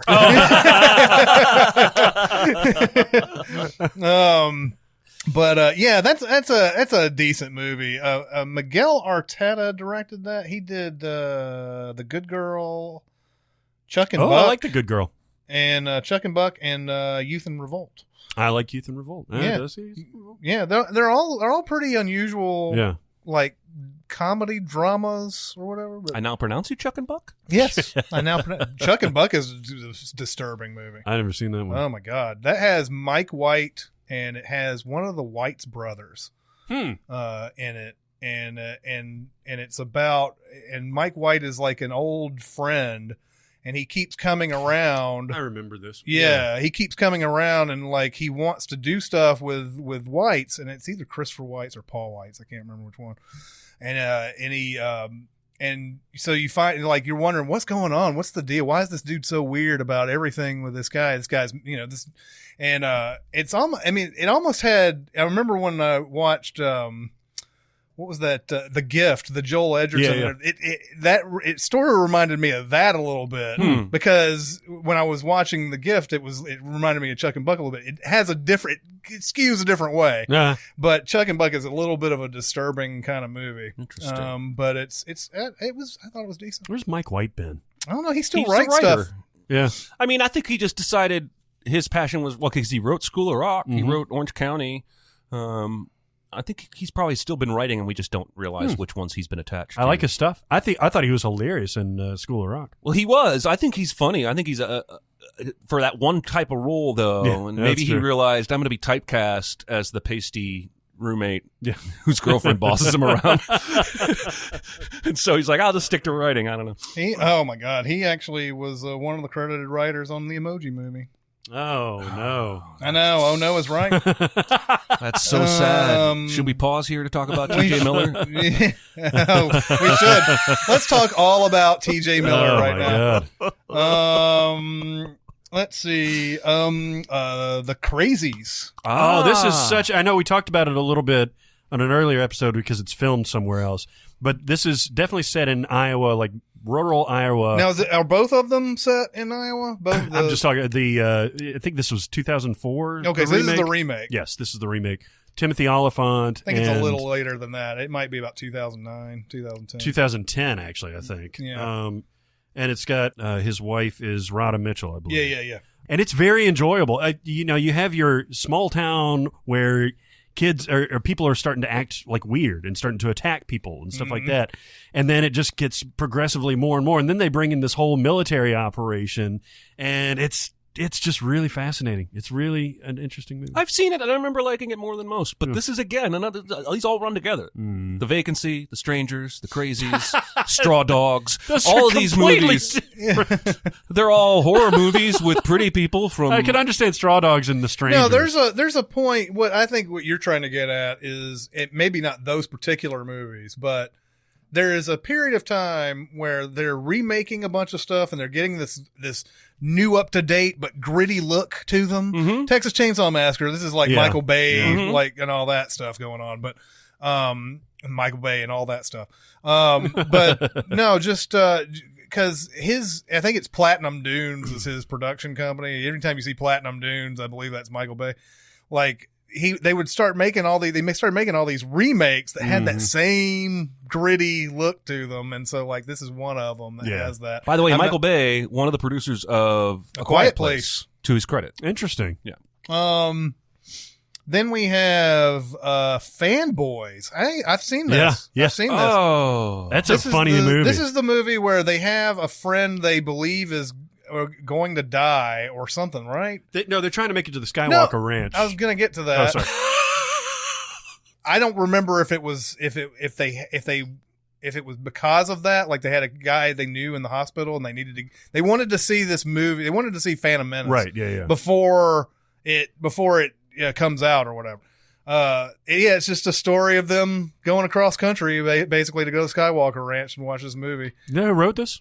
It was Ernest Cline. Oh, The guy really? who wrote Ready Player One. Oh, really? He wrote the screenplay for the Fanboys. interesting. Yeah. Well, that's actually makes sense. Then. And doesn't Seth Rogen show Yeah, up? he does. He's a star. He's like Captain Kirk. Yeah. Because they go to Iowa because it was the birthplace of James T. Kirk. Mm-hmm. And that was kind of like, that's what drew them through there at least. Yeah. And there's like this big Star Trek versus Star Wars thing. Although, see, now I know that if I were to talk longer about this movie, I'm going to get this and Trekkies confused. Oh, yeah. Because Trekkies Yeah. has a lot of Trekkies came out in like 99, Yeah. but like that had the same sort of feel to it, where nerds are Nerding. Trekkies was a documentary, though. That's the only difference. Well, isn't there another one that's There is. I know exactly what you're talking about. anyway. But no, the Fanboys is not like. Did you enjoy this movie? Yeah. It's okay. Yeah. It's decent. It was funny. Yeah. There's a part at the end where they finally get in the theater or whatever, and like the lights are going down, and the guy's like, guys, what if it sucks? And then it just goes to the credits. Is there anybody famous in that movie? Oh, what's his name from Fantastic Beasts is in it, right? Eddie Redmayne? No. No, you're talking about Jude Law? Colin Farrell? Johnny Depp? Dan Fogler. Dan Fogler. Dan That's right. Fogler. Jay Yeah. Baruchel, Sam Huntington, Jay Kristen Baruchel. Bell. Yeah, Dan Kristen Bell. Dan Fogler, who I came up with. Fantastic Beasts is the movie I came up with. I always knew him more from Balls of Fury? Balls of Fury more than that. But he's in it, and quite a few decent. Kristen Bell's in it. I'm a little bit excited for the Crimes of Grindelwald. Why? Because it looks more interesting than Fantastic Beasts. I had no interest in seeing Fantastic Beasts. This seems like it's got more of like the Dumbledore Grindelwald. Is it Grindelwald or Grindelwald? We I always don't get know. that fucked up. I don't give a fuck. But yeah, it's got more of that, more Harry Potter than Fantastic Beasts. Yeah, and I love Harry Potter. Some real hardcore Harry Potter fans got pissed off at that trailer though, because there's no Hogwarts during this time. Oh, really? Or something like that, or Dumbledore. There's something that doesn't exist in the Harry Potter universe that shouldn't exist in this universe at the same time, or whatever. I don't even remember what it is, but people, of course, got on Twitter and they had to be ragey about it. They turned into the Crazies. They turned into the Crazies. Field of Dreams. Yeah. Oh my God. Mm-hmm. This is the best movie ever made in Iowa, or set in Iowa. Yeah, I would have to say so. Yeah. Something happened. This was in the news recently. The baseball field had to raise money. Oh, it was vandalized. So in real life, somebody drove all over the field and tore it up and caused like $30,000 of damage. I think they had to do like a GoFundMe, the people who owned it. What kind of wicked, heartless fucking bastard? TJ Miller. Mm-hmm. You know what? When the FBI gets to the bottom of this, they're going to find out he also did this. He called in a fake bomb threat about that woman and then drove straight to Iowa. He did. It's like, I'm going to fuck up some movie history. That motherfucker. I've said probably everything I need to say about Field of Dreams, but if you like movies that are deal with baseball or magic or possibilities or father-son relationships, it should hit one or all of those boxes for you. And you also get a pretty great little Ray Liotta here as Shoeless Joe. That's right. So, again, I think we said this before. You could watch 8 Men Out and then this movie. Yeah. It would be a decent double feature. I would say so. Because they talk a lot about the Black Sox in Field of Dreams. Is that the whole team, the Black Sox team? Because that was his dad's team, right? No, his Or he dad never played made with- it out of the minors. How did Shoeless Joe work into the picture? It's been forever. Because since I've seen Shoeless Joe was Costner's dad's favorite player. Ah, okay. And basically Costner grew up with all these romantic stories of Shoeless Joe and how great he was and how he didn't throw the World Series even though everybody else did because I guess they couldn't prove he ever took a dime. Huh. Costner's telling this story a couple times during the film. And then when he's 17, he says that untakebackable thing to his dad. And James Earl Jones is like, what did you say? When you were 17, what'd you tell your father? He's like, basically he slanders Shoeless Joe Jackson to his dad and his dad disowns him. Anyway, so that's how Shoeless Joe has this tie to Costner's character and ends up being the one that shows up at the field. Ah, okay. And then his dad shows up at the end, but by then it's just like a free-for-all. Any dead baseball player is Yeah. welcome to come. That movie's really really good.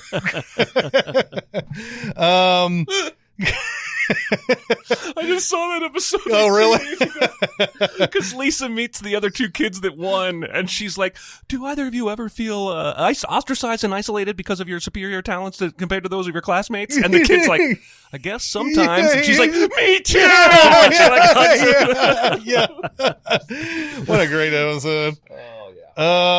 Kingpin apparently starts in Iowa. Yeah, and then it moves to Pennsylvania. So we can talk about that later on. But that's Woody Harrelson wins the Iowa State Championship in bowling. Okay. Yes. Yeah. I love Kingpin, by Me the way. too. Then a movie we've talked about before that not enough people have seen, The Last Supper. I was surprised to learn that this was set in Iowa. Oh yeah, I was too. I didn't realize that. Yeah, there's nothing really- about this movie. I mean, it doesn't even.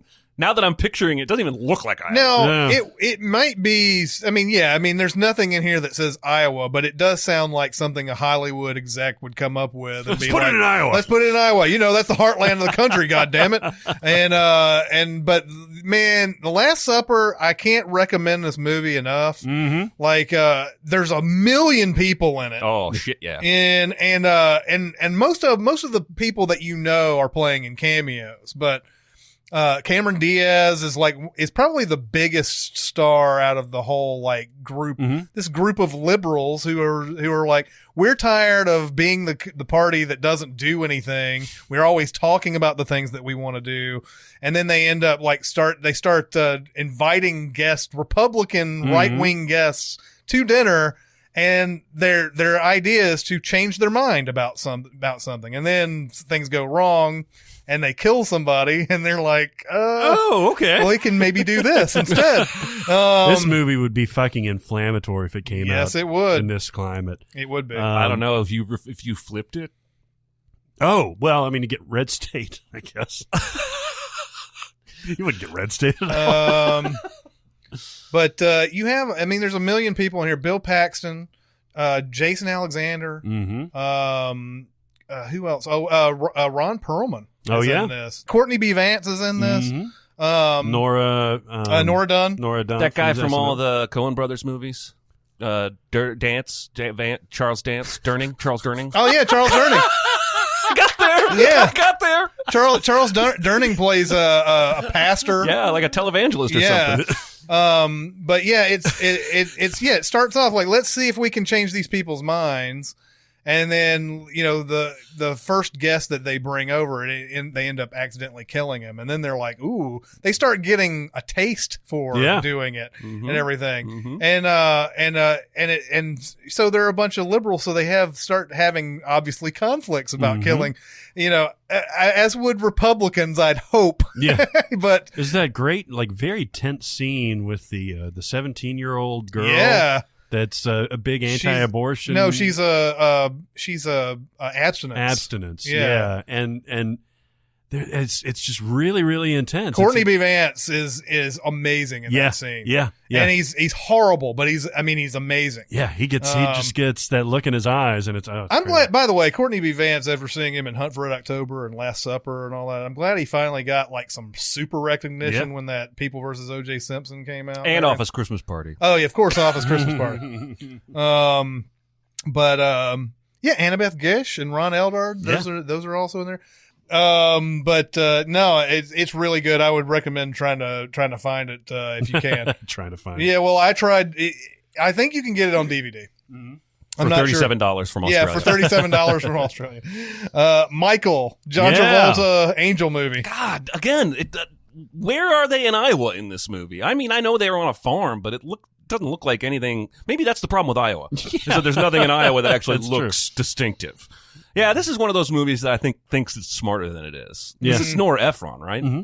She's not bad. Now, most of her movies are gonna have some moments, and I actually think Travolta's pretty good in this. Yeah, that's hilarious. He like boozes a bunch and smokes cigarettes and everything, but he smells like cookies. Yeah. Is it Andy McDowell? Who's the female? That might be right. Yeah. I think it's Andy McDowell and William Hurt, because they're sent from a newspaper to debunk some kind of tabloid story about a guy with a guy that lives with an angel. Yeah, it's all right. Yeah, watch Phenomenon. You'll have more fun. Yeah, well, it came out in the same era. It was like a year. There was a time where Travolta was like, after Pulp Fiction, he was doing like, let's see how many Pulp Fiction type things he can get into, and then suddenly he was in Phenomenon and Michael and all that. The one with the bank robbery and Dustin Hoffman. Oh, Mad City. Mad City. I like Mad City. Yeah, but right. Michael has Andy McDowell and William Hurt in it, and Bob Hoskins. Right. Bob Hoskins. I'm slightly less forgettable today. Yeah, you're on a roll. Shit. You guys wanted to talk about The Music Man. 76 trombone. I haven't seen this. Really? Yeah. Well, this is the impetus for the monorail episode. Yeah, I was going to right? say, we would inform the Simpsons monorail episode for you in a way that I think would bring extra joy. Awesome. Because that whole episode is a spoof of The Music Man. All the way down. It's great. It's about a con man who is trying to talk a town into giving him a bunch of money to help him start a boys band for their boys.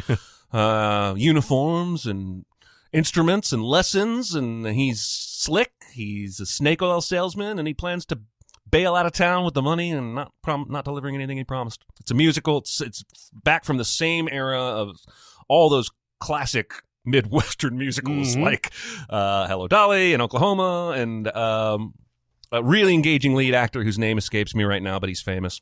Robert Preston? Yeah, Robert Preston. Okay. He's in other stuff. Yeah, he is. Don't look at me like that. You didn't actually look at me for those listening at home. I was just being defensive for fun. Music Man is good. Yeah. If you like musicals, especially from that era, then you'll enjoy watching this. And you'll recognize almost all of the songs. The songs have all crept into pop culture without most of you realizing where they come from, including Gary, Indiana, Gary, Indiana, Gary, Indiana. That's the place. Okay, we can move on. Yeah, for a minute there, you singing that reminded me of the commercial that I used to see in the 80s for Wander, Indiana. Oh, yeah. Well, that was riffing on that. Is it riffing on that? Well, actually, I think it was Wander, Indiana, Wander, Indiana, Wander, Indiana. Yeah. Actually, it is that, and I'm a genius. I forgot all about that. Yeah, man. Because, you don't see a lot of tourism commercials for the state you live in. Yeah. That's right? true. That's true. Come here.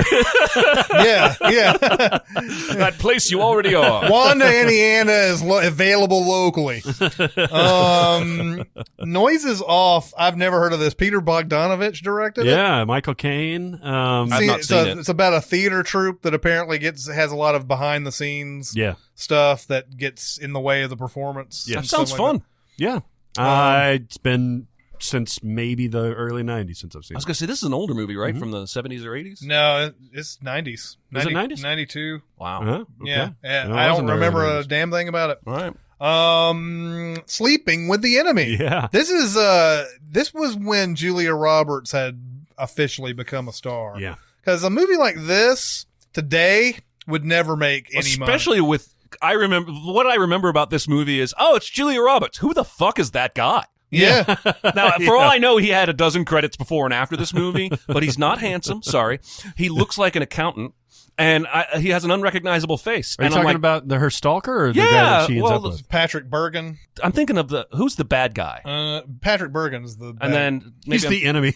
Yeah. maybe I'm thinking of the guy. No, she well, ends up the with. enemy is the one that she ends up, because I thought that's what that implied, was that when she moved out and then she lived with the other guy or whatever. He was the enemy. He was the enemy.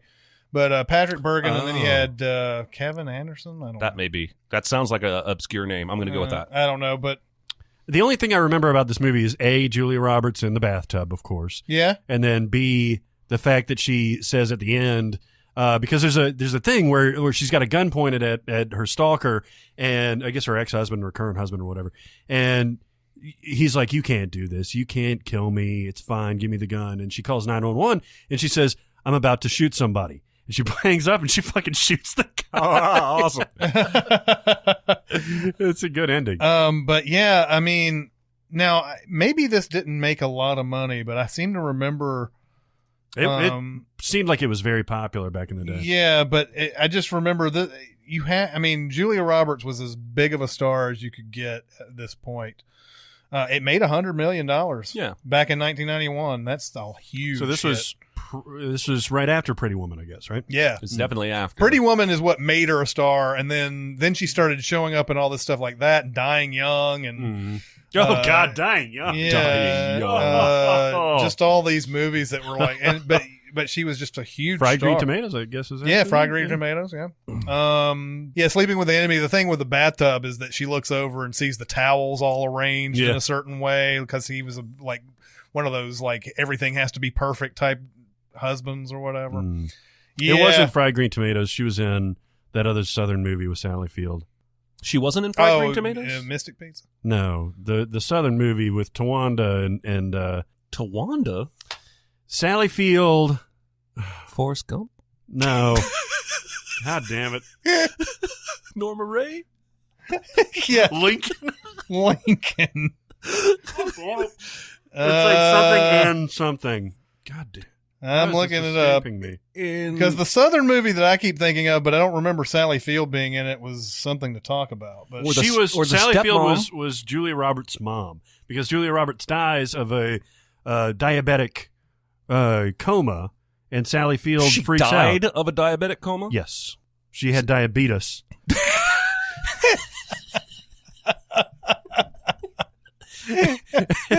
and she couldn't get the candy in her mouth fast enough, so she died. Oh, yeah, that's right. Oh, okay. This is completely off my radar. Oh, Steel Magnolias? Steel Magnolias! Steel Magnolias. That's not even, I don't even think of that as a Julia Roberts movie. Well, was that after Pretty Woman at least? It was probably not. It was 89. I think that's before Pretty Woman. I think it is. Yeah, Pretty Woman was 90. Yeah. So well, there's 7 minutes we'll never get back. That's true. That's very true. Yeah, I could, for whatever reason, I could not think of Steel Magnolias. That's a movie that people used to talk about a million times back in the early 90s and whatever. And you're like, oh yeah, Steel Magnolias, and then it just faded. Star Trek. Yeah, that's good chunk in. Yeah, that's just they actually have the headquarters or whatever, the training facility in Iowa. Yeah, I think that's what it is. Well, they're building fucking starships in Iowa too. Yeah, building them in Iowa, and for some reason. And there's a big scene where he goes in on his motorcycle and sees the ship. That's the ship I will one day captain. That's right, and he gets his ass beat. Yeah, he does in the Iowa bar. That's a fun scene. It also seems like he's got a fucked up face to that entire movie, doesn't it? Well, it's not long after that it gets all inflated with the drug Bones gives him to sneak aboard. Yeah, so his face is fucked up in that movie a lot. Yeah, he's just. I mean, he's still dreamy, but he's dreamy. But he's I'd switch teams. Mm-hmm. I think all the Chris's I would. Yeah, they're all pretty. I saw Chris Hemsworth at that Critics' Choice Awards. I was like, holy shit, that guy's good looking. Yeah. Mm-hmm. Holy shit. He is. I mean, and there's... I bet his brothers look at him and say that. Yeah, exactly. And they're pretty good looking. There's a scene in Thor Ragnarok where, they cut his hair and everything, and he's like, he comes out, and I was like, God damn. Yeah. I know. Holy shit. I know. That guy's fucking phenomenal. Although that scene pisses me off when Stan Lee goes at him with the barber stuff, and he's like, "Please, Mr. Barberman, please don't cut my hair," and it's so out of fucking character for this character that it pisses me off. I hope we sent it. The Straight Story, which I have never seen. Oh, really? This is a David Lynch movie. He did PG, Yeah. straight, like just a regular movie for a change. Like no fucking Beatles crawling through the lawn. Right.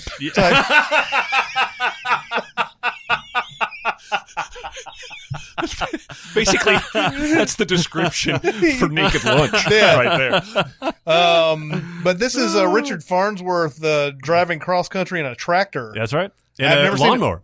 Oh yeah, Yeah. I've never seen it. This is I heard it's great. It's based on an actual true story of a guy that goes through Iowa and Wisconsin.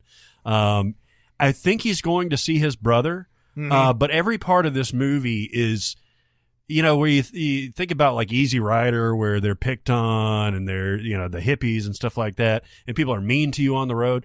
This is a doddering old man on a lawnmower, and there's one scene where this biker gang goes past him. And they don't do anything bad to him. They just kind of like smile at him. And then they camp up the road a little bit. He eventually gets to him because he's on a lawnmower. And he like hangs out with them. And they're all kind to him. He's telling him stories. He's telling him to enjoy being young. It's like one of the most heartwarming, just, again, very straight story it'll make you smile. You should watch this movie. That it's sounds a good good. movie. Yeah, I really want to, and it's one of those that I just have never been able to. It sounds like one of the few chances I'll have left in life to put a David Lynch movie into the yes column. Oh, you don't like David Lynch? Not so much. Really? Not so much. Not even Blue Velvet? No, Blue Velvet is not a Jeremy movie. No. Is it not? I've seen Blue Velvet. I mean, it's not really an anybody. No. No, it It's a isn't. fucked up But movie. I love it. and going down the Eraserhead, definitely not. Twin Peaks, Fire Walk with Twin Me. Peaks, Fire, definitely Not a fan. Wild at Heart, no. No. Um, I've seen some of these. yeah. The Lost Highway. Lost Highway, Mulholland Drive might be the closest. And it's, That is the closest. And even that movie is just like, hey, you want to understand shit? Fuck you. yeah. Terms of Endearment, Best Yeah. Picture of 1983. Yeah. It's a really good movie. James It L. is. Brooks. Yeah. James L. Brooks had a heyday. He lost it there and still made some movies, but he was in his wheelhouse at this point. How much is Jack Nicholson featured in this movie? He's got like it's a supporting role. Yeah. Yeah, he's in it enough. It's an also. He's a retired astronaut, right?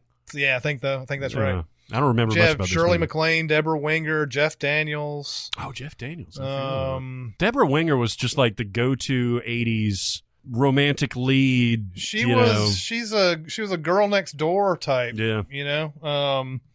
And I believe she ended up quitting the business because of just the way Hollywood treats women in general. I think you still occasionally see her in something now and then, but she doesn't actively go, for anything or whatever. But yeah, she was huge in the 80s. Yeah. But Terms of Endearment, really good movie. There seems like there's something else from Iowa, but I can't think of it. There's Yeah. I don't know. I feel this way every state, but I feel extra this way right now. We mentioned the Crazies. We mentioned The Field of Music Dreams. Man. And Noises Off for sure. Noises Off. We got that. I think we've covered every single. There's no other movie in Iowa No, that we need to there's talk nothing about. else. Definitely not. I can't think of anything else. Yeah, so that's We've it. covered Yeah, everything. we've covered every single movie we can possibly cover with Iowa, and don't come on there and saying what about this or what's eating this. Don't say any of that. Let's do recommend, warn, and then questions. Then Let's do it. Do it. Totes amazeballs. It won the Academy Award Oh, for what? for Best Movie Ever Made. What do we want to recommend? Man, I am digging Barry on HBO. yeah, It's awesome, isn't it? 3 episodes in, and it's been probably since Silicon Valley that I felt this into a new, at least half-hour show. And it blends. It's doing what Game Night did in that it feels like it's shot like a Hitman movie or a Hitman show, but it's a comedy. It's landing all over the place for me in good ways. Henry Winkler is stealing the show for me. yeah, He is, right?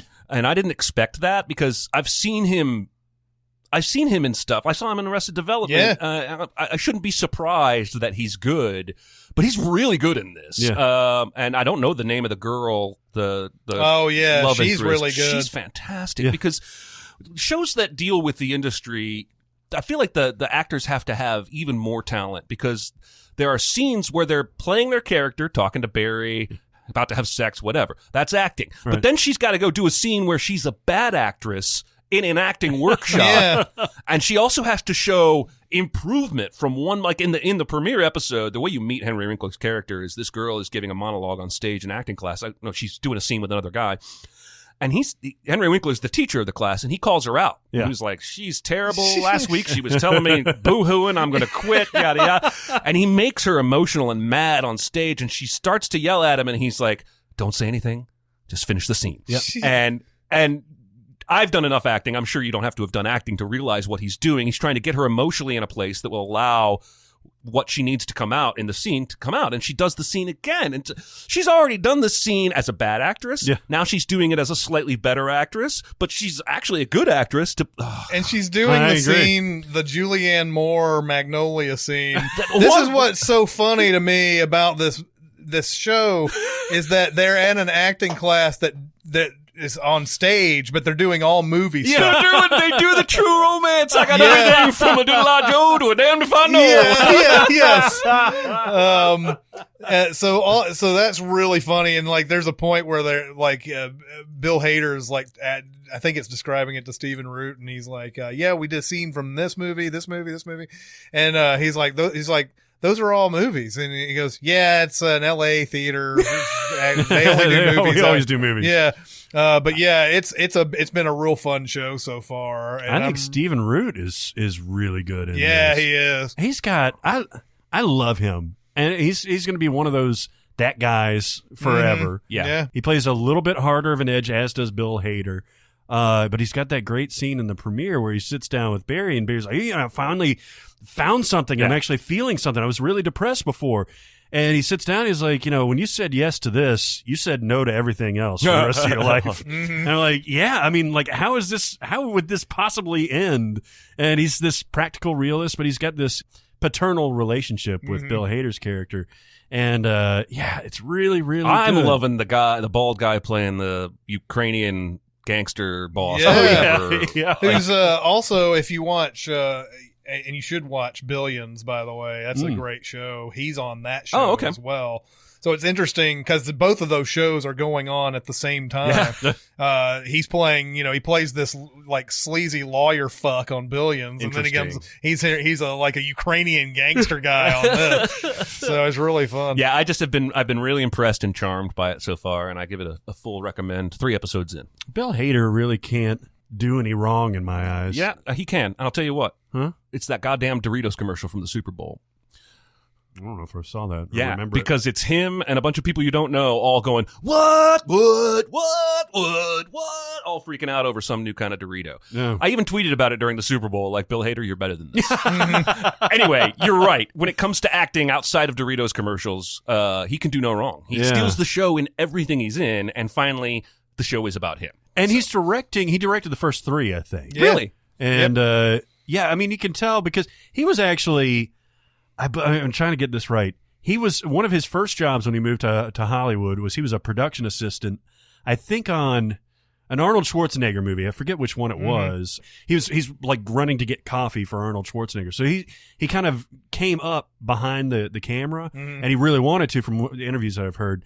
But he's such a natural performer, and he's so great and charismatic and hilarious that he really had to do that. Well, and he's fascinating. There's been, because the show's come out, there's been a number of articles, interviews, pieces about him. Like, he gets super anxious performing.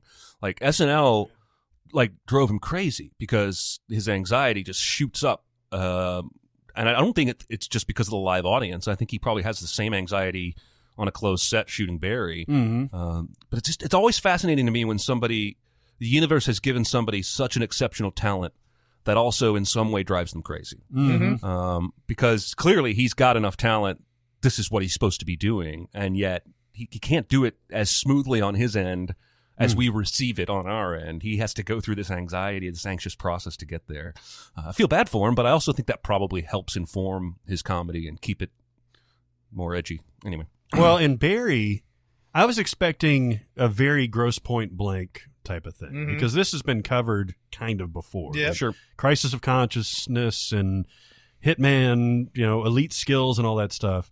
But he pulls it off, man. The end of that first episode where he's like, don't point that gun at me. Don't point that gun Yeah. at me. Well, and that's an action scene, man, because he does not waste any time in just pulling out the pop, pop, pop, pop, pop, pop, pop, pop. He surgically kills all those bastards. So I think it tonally is definitely separating itself from Grosse Pointe Blank just by veering much more into realism. Yeah. And drawing its comedy from that, whereas Grosse Pointe Blank was pretty clearly kind of a cartoon universe. Mm-hmm. Anyway, I love it. 2 thumbs up. Go watch it. Yeah, I heard Bill OG. Hader on Mark Maron. He was talking about that first episode, saying like didn't really know where they were taking the character at the point. I think, and he said because he was behind the camera and he wasn't quite sure what this character was yet. He was cutting his own lines a whole bunch in that first episode. Oh yeah. So that's why he doesn't talk that much in the first episode. I've got 2 movies that have come out that I'm gonna recommend here. Both Blockers and A Quiet Place, especially A Quiet Place. It's all the hype is right. It's really good. Yep, Awesome. The hype is correct on this one. It's so weird. It seemed to me like this was like Silent House. Remember that? Yeah, that and movie with Elizabeth Olsen. It's way better than that. That's what I hear. And it just looks like a pretty much straight up thriller or whatever with our monster movie. I'll tell you why. Nothing but great things. I'll tell you why the Quiet Place is excellent, and it's not just the things that they have to do to keep quiet and all that. It feels like there's a lot of other obstacles that they have to sort of overcome during all of this as well, in addition to, and then of course a lot of that stuff starts getting compounded because they can't make any noise and everything. One of the most satisfying endings to a movie I have seen in a long time. Really? Yep. Wow. It ends That's a bold statement. perfectly. Huh. So yeah, Quiet Place is worth the hype. Blockers, I didn't find that like tremendously hilarious throughout or anything, although it has one line that I know I will be repeating in the future because it comes out of nowhere, and it's from Catherine Newton, who is one of the main girls in the movie.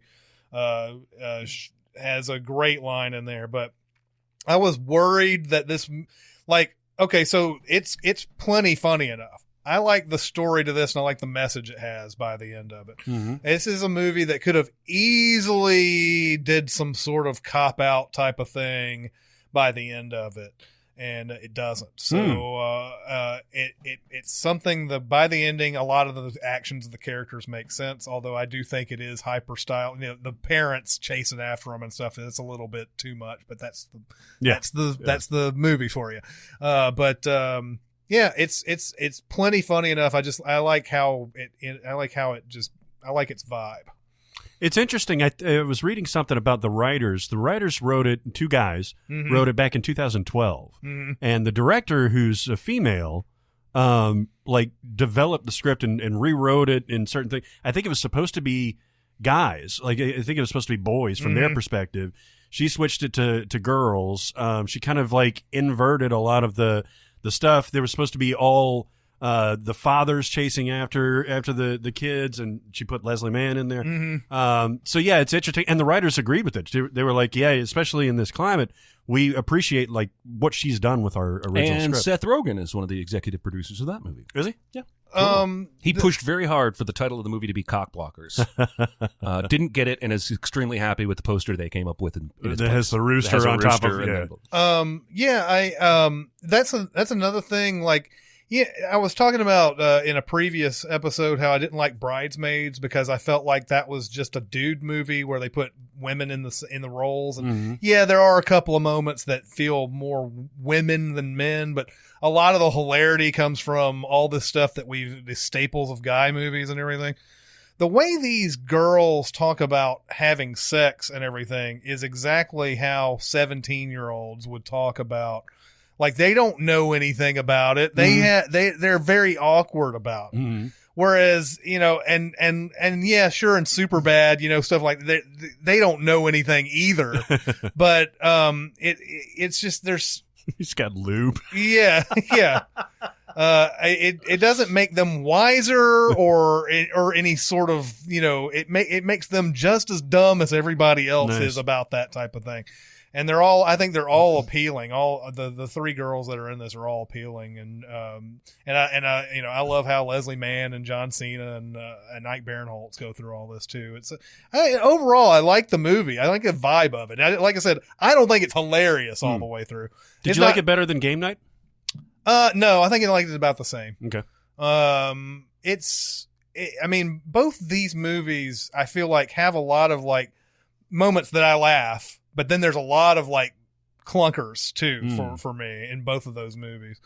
But you're going to have both of them are Vin Diesel jokes. Comedy is a very difficult thing to have just bam, bam, bam, bam, bam for an hour and a half. So if you have clunkers, you're gonna have clunkers. Yeah, looking forward to it. Have you seen Ready Player One yet? I have. What'd you think? Have you guys seen it? I've read it. I haven't seen the movie. Okay, so yeah, I read it and then watched this, and there was sort of a demand that we have a mini pod for this. I didn't think there was any way of doing it because Barrett had gone out of town. There were a lot of different things that were going on. So, no, I saw this. I like it. I haven't had this experience in a long time where I've read a book so close to when the movie came out. So there's so many differences between what happens in the book and what happens in the movie. There are some things where like, whoa, why did you make it this and everything? I like it, but there's so many things about this movie that are like, I mean, I don't get why they made it this way. I was listening to, because they did the Sif Pop without Aaron on this on their Ready Player One review, and they were talking about something that I thought as well. Like in the book, you felt like the stuff in the game, for finding the egg, those riddles and everything were hard, and that they were worth all that effort to get to them or whatever. Whereas in this, some very simple explanations end up being the answer, and they've changed a lot of stuff too. Oh, really? So like they changed the first way you get the key. And like that, and the way that they get the key in that first one is something that I feel like, as obsessed as these Gunters are, would have figured out really easily. And I mean, now they don't really in the movie say how obsessed they are with all this stuff, because in the book it's very clear. Yeah. And that's one of the criticisms of the book, is like how many long paragraphs of I've watched 280 episodes of Family Ties, and I've watched this movie 15 times, and you're like, okay, I don't know how you have that time, but okay, that's fine. But in the movie they don't go through the obsession with these guys. So maybe it is something where, but it's not as satisfying when the answer is so easy. And maybe it's not easy, but I don't know. It's not as, there was something tremendously satisfying, especially with that first key in the book. How he figured it out and everything. Whereas in this, doesn't have that same thing. Can I ask a question? Oh. As somebody who's not read the book or seen the movie and has very little interest, this is set in the future, right? Yes. Yeah. Why in the future, when augmented virtual reality has become reality or what have you, why is it populated with specifically 80s nostalgia stuff? Because the guy who created the Oasis was there's an explanation. Obsessed with the 80s. Great, that's all I need to know. Because as an 80s outsider, stuff. I'm like, where's the shit from the 90s and the aughts, the 2000 aughts? It is weird because they do have like the Iron Giant, and they do have stuff from the 90s in there. They sort of advanced some of the pop culture references, although there's still a lot of 80s in this. And then they changed the part with the in the book he has to go through war games. Mm-hmm. They changed the movie in this movie, and they changed it to something that I don't know makes very much sense. You might like what movie they choose. Oh, he's gonna love it. Yeah, I read about it. But but what the problem is with the movie that they chose, I don't know if that lends itself to video games very much, and it doesn't have very much to do with having knowledge of that movie. So I have heard it looks like they literally went back in time and shot on that set. Yeah. And that is an impressive achievement. That's correct. And so overall, it's one of those movies where I'm like, yeah, I kind of liked it. I kind of enjoyed myself. Yeah. But damn, such a missed opportunity here. Mm-hmm. And Ready Player One is one of those books that I feel like maybe could have been a better TV series. I could see that. Than a movie, because the movie has to cram a lot of stuff in. Mm-hmm. Whereas a TV series, you could have seen like a sort of an advancement of the story. Yeah, because he's still in school, and like months will go by before like another breakthrough happens. So it's kind of like me after sex. Yeah, it's exactly Where like I that. say, I enjoyed myself. Such a missed opportunity. Yeah, exactly. And then like 5 months later, you're like, I'm going to have to do that again. 5 months later, I found the key. Yes. So yeah, I mean, a lot of the stuff that people picked on the book, I didn't terribly obsess over all that. Yeah, it's kind of annoying that he keeps telling you how much stuff he's seen and whatever.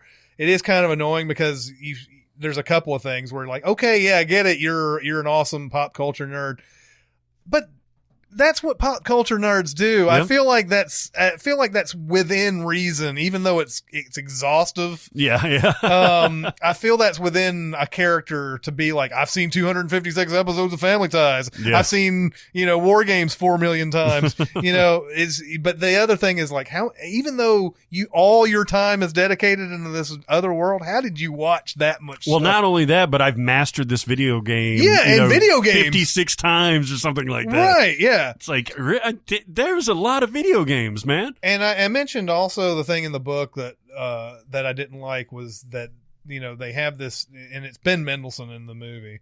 They have this Sorrento character. Mm-hmm. I would, if I were to rewrite this book in my own image, I would remove Sorrento completely. He's inessential. Yeah. Well, I mean, he becomes the main antagonist of that book, but there's something disappointing to me that his team in the book gets the second key before anybody else does. Uh-huh. And like they're like doing all this cheating and all this other stuff. I would have much rather it been actual Gunters throughout the book and the movie. Yeah. Where they're competing against each other and not some faceless corporation type of thing. And there was a good point also brought up in that Sif Pop review where they were talking about this evil corporation basically wants to take over the Oasis so that they can start selling all these ads inside, and like it's 80% of the screen or something like that. Which I don't, if you win the competition, you get trillions of dollars or some nonsense like that. I don't know why you even need any more money at that point. Yeah. But then the other point they made was that even though this faceless corporation's all greedy and everything, inside the Oasis, you have to have money and you have to be able to buy things to get anywhere, advanced in there. So it's not like it's a completely like innocent system or anything, some pure system that they have to keep. Anyway, it's one of those things where it's enjoyable, but you feel like there's a missed opportunity. So, all right, I'm probably going to go see it. Yeah. I'm probably going to see it when it comes on video. So my recommendation is way late to the party. I'm starting to finally watch Silicon Valley. At least it's not like, Gone with the Wind. Yeah. Which you still haven't watched. This show is fucking awesome. It is. Jeremy made a comment earlier that he wishes he could watch season 1 not knowing what the rest of the show is. And I'm having that experience right now, and it's really enjoyable. I almost wish I could stretch it out a little bit more. I'm still on finishing the first season. And God, it's just all those characters are fantastic. They are. Even Okay, so the T.J. Miller thing, he has basically come out as a big old butthole, and he's a butthole in Silicon Valley. In fact, he makes reference to it. He's like, you have to be an asshole, not a pussy. But I like him. I like that character. He's such a great character, and I love T.J. Miller's portrayal of that character. Well, and he's been in. I would guess he was probably pushed out of that show between season 4 and 5. The end of season 4, they write him off to some Tibetan monk monastery, or what have you, and and I get it, right? Because the stories that I've read, the quotes that I've tried to interpret, makes it sound like he was an asshole, was hard to work with, was coming in late, was belligerent, was drunk. But I will say, I was just telling Chris before lunch that we're 3 episodes into season 5 of Silicon Valley, and this may be the season that loses me because I'm not laughing as much. I think I miss Ehrlich. Oh, really? The character. Yeah. Like, I don't miss T.J. Miller. I mean, I think I knew he was a jerk even when I saw Deadpool. By that point, there had been enough stories. But I love that character, and I think the show is lacking something with him gone. They're trying to fill it with more Jin Yang, which you probably don't even know what that means right now. It's not working for me. Yeah. And I miss Ehrlich. He's so great. He was a great foil. He's got that moment in the first season where he gets mad because he's taken off the board, and so he tries to rip off his turtleneck, and he rips it off, and it gets all wrapped up, and then he pulls it down. He's like, "God damn it! I put it back on." So have you gotten through the entire first season yet? I got one more episode. Okay, so that's that's the the one. episode. That's the best episode of the series, essentially. Really? It's one of the best episodes. It's probably top 10 best jokes on any TV show ever. Yeah. What is the Well, last it episode? goes on for several minutes. Oh, okay. Yeah. But it's a no, this culmination. is the Dick. Did you already see circumference. that? Yeah, I've watched that one on YouTube. Oh. Yeah. Well, then, that's the one that's coming up in the final episode. Nice. And it'll be Nice. even better. Yeah, With the knowing context those characters. Yeah, and of the Kumail whole season. Nanjiani, man, it's fucking great. Yeah. And the Gull, whatever his name is, his foil, who was the Guilfoyle? the Satan, Guilfoyle. His foil is Yeah, Guilfoyle. it's Martin Starr. Martin Starr. That's Yeah, right. they both obviously respect each other, but they keep like trying to one up each other as far as like hating each other. Yeah. And everything, and they've taken it up to another level in this season too. But yeah, good. It's a good show. Yeah, I'd probably just binge it one of these days. Yeah, it's great. I don't really have a Warren, although we were talking about Eminem earlier, and like that I know that music video for River's probably been out for a while. It's just now started to come on to Epic Awesome Videos, which is where I see most of my music videos, unfortunately, because it's a censor fest all the way through it. But they don't even let Camilla Cabello say heroin. Chris, yeah, it's I know. Cabello. Yeah, You mean Cabello. heroin? Heroin, yeah. She doesn't let her. They're protecting people from heroin as long. Yes. If she doesn't say it, if we block it out, no one will do heroin. It's on something like touching me, stroking me, or something like that. Instead of she says nicotine, but then something like that. But that River video, what the fuck is going on with that? I haven't seen which it. one is this one? So this is the one where they're interviewing Eminem. I've seen that. Yep. And so of course all the way there they're doing the song, and then they'll break and have an interview. And the story of the video is that he's like had this one night stand that turned into something bigger or whatever with this woman who was married, and I guess he didn't know she was married, and like they're having interviews with the husband, an interview with the girl, and all that, and like and it's this whole thing like, okay, is this Eminem confessing to some sort of bullshit It's thing? so weird. Yeah. And there's a whole segment that just takes the entire video down where she's like, I'm pregnant. Yeah. And he goes, oh, he's like, we can't keep this baby. And he's like, you got to take responsibility for this. It's like, it's a fucking reality show. All of a sudden it's like a camera on the floor, and it's like they're in the background somewhere arguing. And Man, I gotta check this out. Yeah. yeah, it's not even a recommend or a warn. You can't avoid it, really. I mean, you know, it's but yeah, it's stuff. She says something like, he's like, I thought we were just messing around, and she says something like, well, this is what happens when you stick your dick in me. And of course in MTV it's like, stick your bleep in me. but like it's the most baffling music, and Ed Sheeran's in it. Yeah. Ed Sheeran's over there, like, you know, coming into Eminem's He's song doing- and he's just doing the hook. doing his Ed Sheeran That's stuff. because he sings the chorus. Yeah. I don't like that song very much, though. Is that the "Sorry That I Let You Down" song, or is that another Ed Sheeran one? I'm sorry that I let you down. No, that's another one. That's another one. This is and let the rhythm run. That's right. Yeah.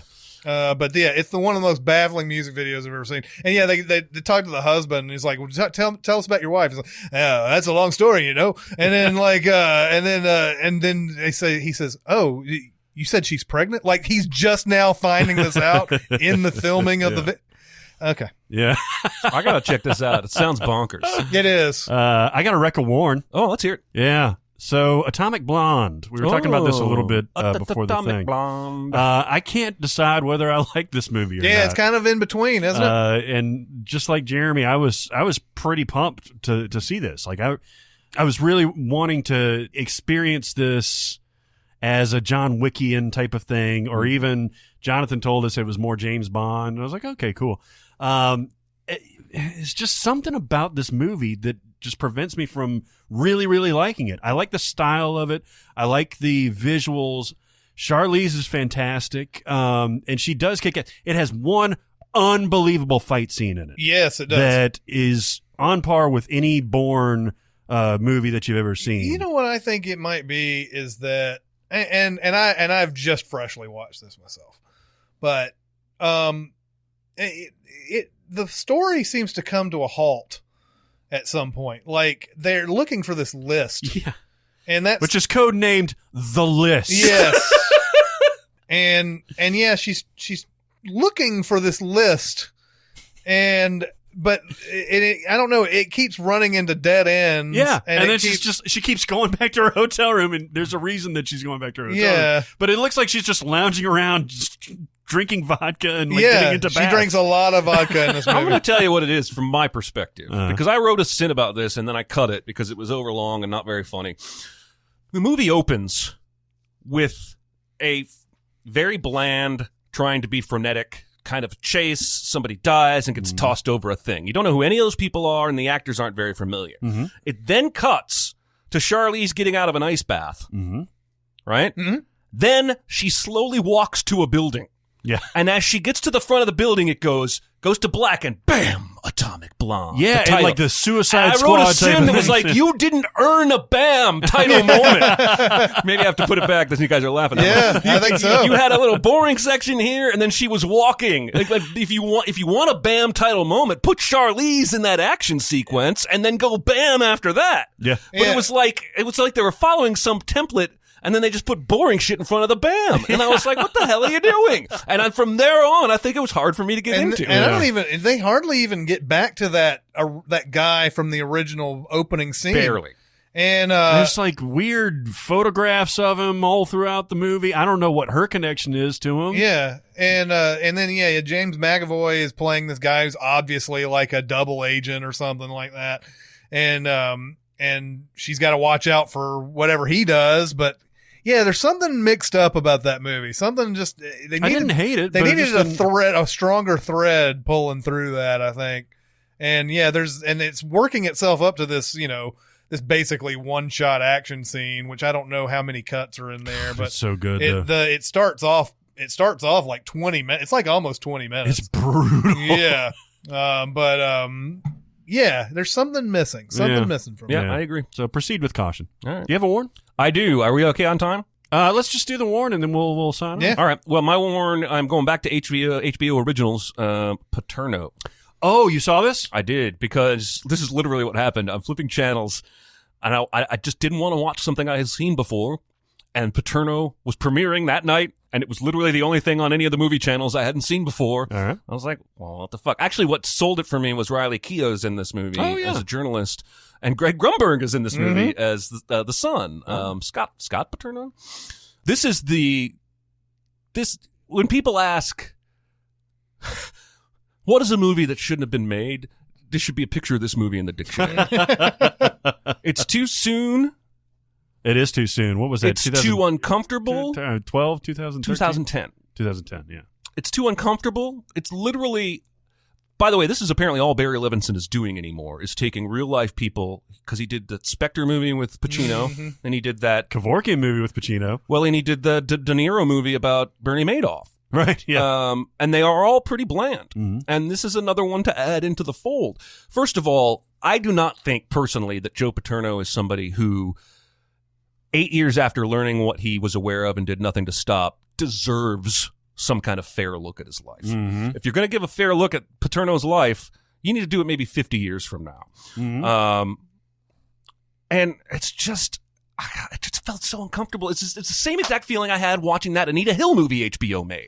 Oh yeah. Whenever anybody would say pubic hair and Coke can, I'd be like, I lived through this already. I don't want to do it again. And it's the same thing with Paterno. It's just fictionalized versions of people saying, so he was fucking that kid in the shower? Yeah. Oh, he was really ramming him. And I'm like, what the fuck? Why did you make this? Yeah. And then the whole thing is just like, basically, it seems to be, what did Paterno know? The movie focuses basically from when the news broke to when he was fired. Mm. And that's basically all you see. So it's already the very, very end of his career. Pacino couldn't play a younger version of Paterno because he's so old himself now. But it's basically, the movie's basically saying, what did he know and when did he know it? But the movie knows the answer and holds it until the very last scene to basically show you he knew in the 70s. Oh, shit. And I just don't know why you want to spend 2 hours making me wonder if you already know the answer. And this is just, it's like, I don't want to see a movie about the Vanderbilt rape case. Mm-hmm. Some things are just not cinematic. I'm not saying you can't make movies about uncomfortable subjects, but we got to draw lines somewhere. I agree. And the mere idea of a Paterno movie was unsettling to begin with. But having watched it, there's nothing there that you didn't know. No one gives an amazing performance that you're going to write home about. Pacino's just fine? Pacino's just fine. Mm.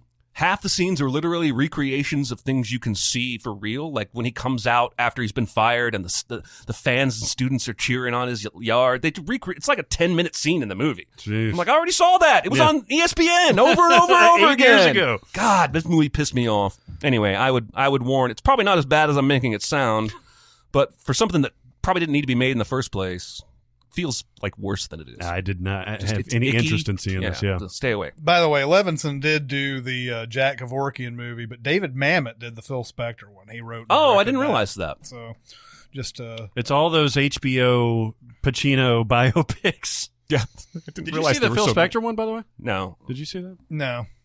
I just remember seeing the pictures of Phil Spector's got a 6.3 on IMDb. Oh yeah. The Paterno has 6.7, so it's probably around. I'm a 6.7 on the Richter scale. Yes. I'm like, every time I see Greg Grunberg, I'm like, dude, you deserve so much better than this. I know. Like, even when he's in something good, I'm like, you're better and more charming than the work you get suggests. Because it's always this. It's always like, oh, he's Joe Paterno's son. Or, oh, he has a cameo in one of the Mission Impossible movies. He's getting heavy. I haven't seen Heavy except the one time. I forgot he was in there. No, he's getting heavy. He's getting heavy. He's huge in Paterno. Really? Yeah, he seems like he's Actually, that was one of the few things I thought watching this movie was I didn't realize Greg Grunberg was that big. He was pretty plump in Star Wars. Oh, see, I forget these. See, but even that, they're just like, oh, throw him a crammed bone. Into that guy. He's like the throw him a bone guy. And everybody's been throwing him a bone his whole career, but nobody's ever given him any meat. Yeah, that's true. He's really hadn't had anything since Heroes, maybe, to really chew on. Alias. I think Heroes was after Alias, wasn't it? Mm-hmm. But yeah, he was great in both of those. All right, well, we don't have time for questions. I'm sorry about that, guys. We got goddamn Indiana. Backlog of questions. Yeah, One day we'll have to do a question episode and keep sending them in, though. Yeah, keep sending them in because I mean we'll get to these and we keep running out of time on this stuff. But anyway, keep going to SinCast presented by Cinemasins. And on Facebook, and give us your questions. Give us some comments about this episode. If we forgot anything about any of the states at all, I mean, tell us because we'd really like to know. I still feel like there's one we're missing. It's eating at me, but I don't know what it is. I don't know what it is either. I don't know what it is. It's something classic. Something nominated for an award. It might be like Purple Rain or something like that. That would be Minnesota, wouldn't it? Yeah, it would Benny be and June. Benny and June, maybe. I feel like that was Basketball Diaries. Could be.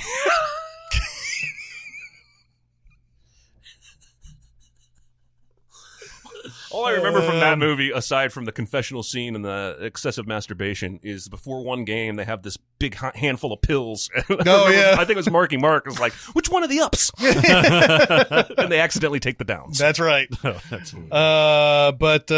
going there, and you can go to SoundCloud, you can go to Twitter, you can go to Reddit. There's a million places that you can come and comment on this episode.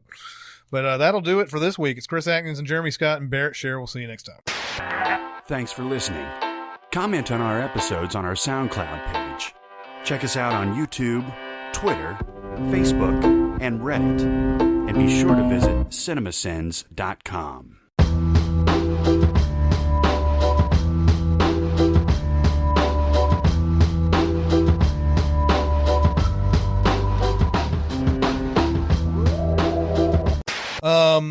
And then What's Eating Gilbert Grape? That'll make Frank happy. Damn it. I swear to God, I forgot this. I was going to put in my email, let's not mention What's Eating Gilbert Grape and get to the end of Iowa. And just to fuck with Frank from Twitter, let's say, oh, we forgot one, and then name something else that's not What's Eating Gilbert Grape. What about we do the troll thing where we go, there seems like there's something else for that. You want to do that? Sure. Why don't we actually talk about it at the end so that if people who listen to the outtakes will, we'll get it. We can do that. What's Eating Gilbert Grape is a good movie. Hey, Gilbert. That's all I remember from that movie. It is a good movie. It's disturbing. And him doing this with his fingers. Yeah. Mm-hmm. Yep. That's definitely the movie that launched Leonardo DiCaprio's career. And a little guy known as Johnny Depp. Yep. Mm-hmm. Oh wait, well, he was and already this famous. was Johnny Depp even I felt like was underrated during this period of time. Yep. Like he was a star, like he was in Edward Scissorhands, and he's gone from underrated to properly rated to overrated as his career progressed. Yeah, I mean, who knows what happens to people who do consistently great work like he did in the 90s and really never got much accolades for it or anything. And then suddenly he does, fucking Jack Sparrow. Mm-hmm. And suddenly everybody loves him. I mean, what does that do to a human being? It does what it did to Johnny Depp. It does, yeah. Well, it makes them yell and scream drunkenly at their girlfriend. That's true. Mm-hmm. That's true. It does Spend make them millions of dollars on wine. Mm-hmm.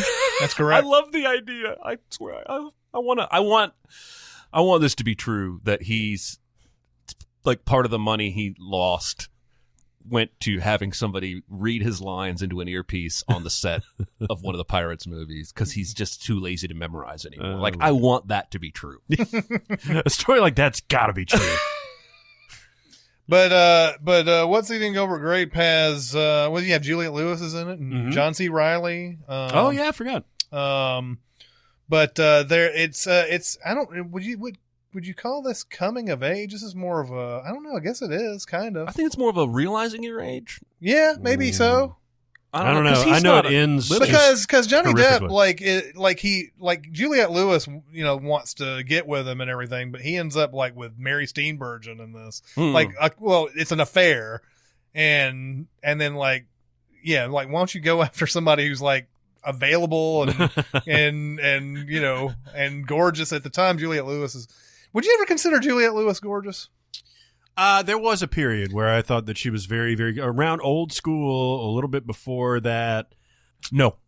Yeah, it's weird. It's I don't know. She's got an unusual look to her that I've always found endearing. Oh, I think she's attractive. Yeah. And Natural Born Killers even I don't know. Here's the problem with her for me is that the first 5 or 6 roles she took that had any kind of prominence, she's playing literally the stupidest person you've ever encountered with an accent that is like hick central. Yeah. and I don't think she ever recovered from that in my book. Yeah. And it became the kind of thing where, and now I just kind of think that's who she is in real life. Not really, of course. Yes. I don't mean that for real. But then, you have their mom is like this shut-in who's like 700 pounds or something like that. I remember seeing the movie. I saw it once in theaters, and I remember seeing the movie and coming out going, "What's Eating Gilbert Grape? Everything." Yeah, yeah. Like his life sucks. Mm-hmm. Yeah. This is a Lasse Hallstrom movie.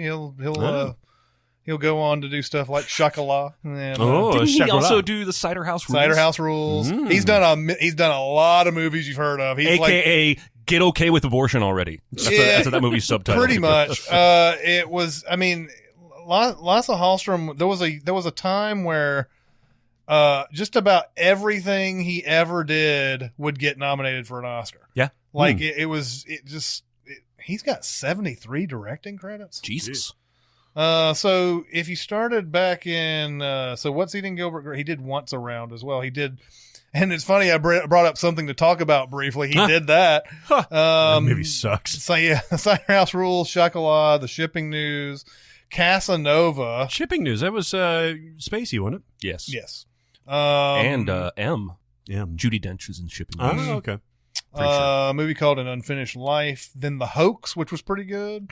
Dear John. Was that Sandy Bullock? No, that was that Channing Tatum. Amanda Ah. Seyfried movie. And then salmon fishing in the Yemen.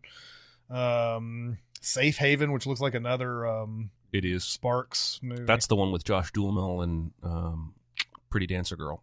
Mm-hmm. Julianne Ho. Oh, okay, yeah. But anyway, yeah, we we put that in the outtakes for Frank there.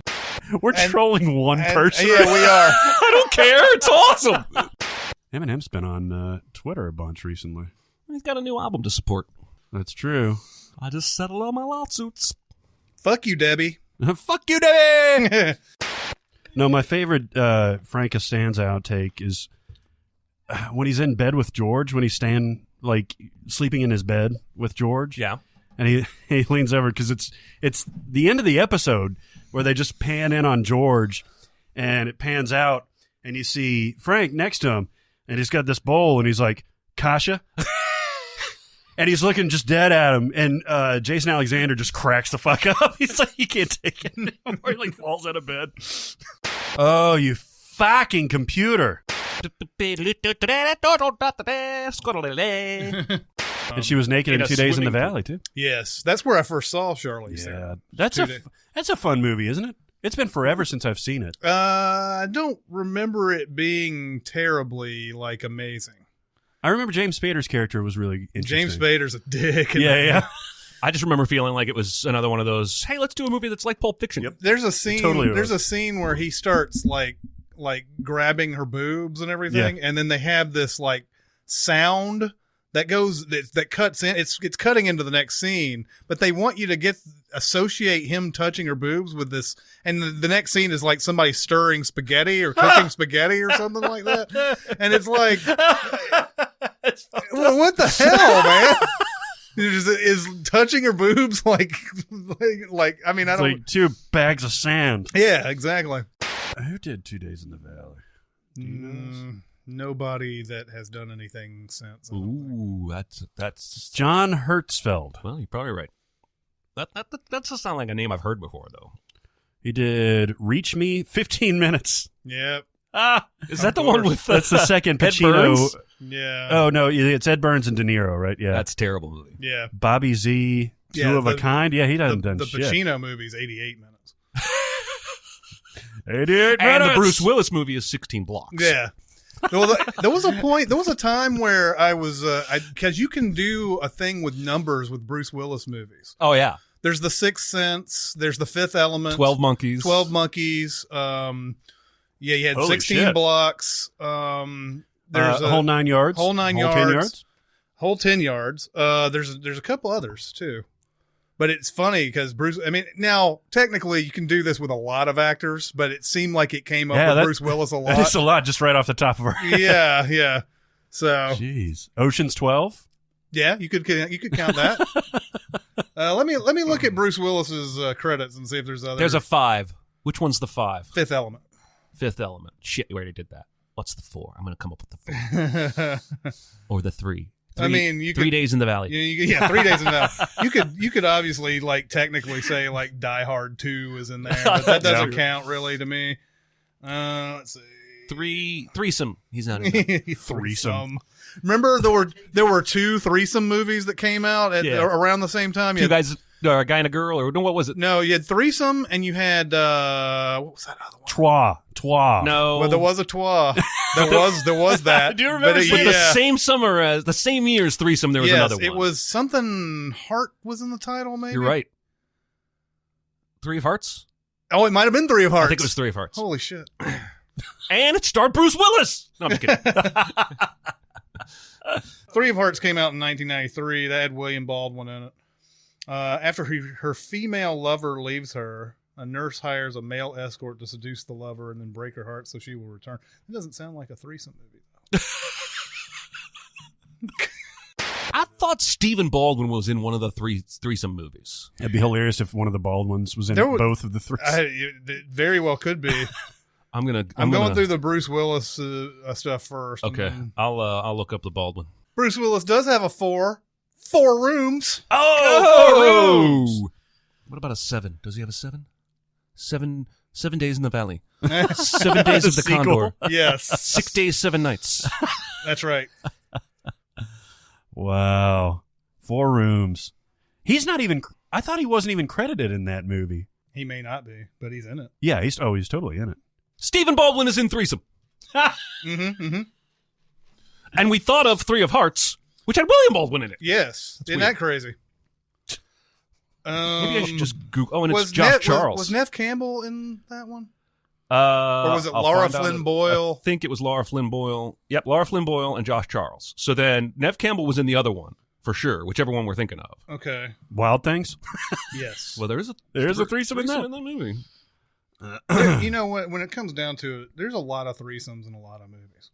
And still not enough, though. Yeah, I agree. I mean, the swingers of the world are grossly underrepresented by 3 to Tango. 3 to Tango. Now, they didn't come out at the same time. They were like 5 years apart, but still. Wasn't 3 to Tango like a goofy rom-com or something? Probably. I could just see the cover of the...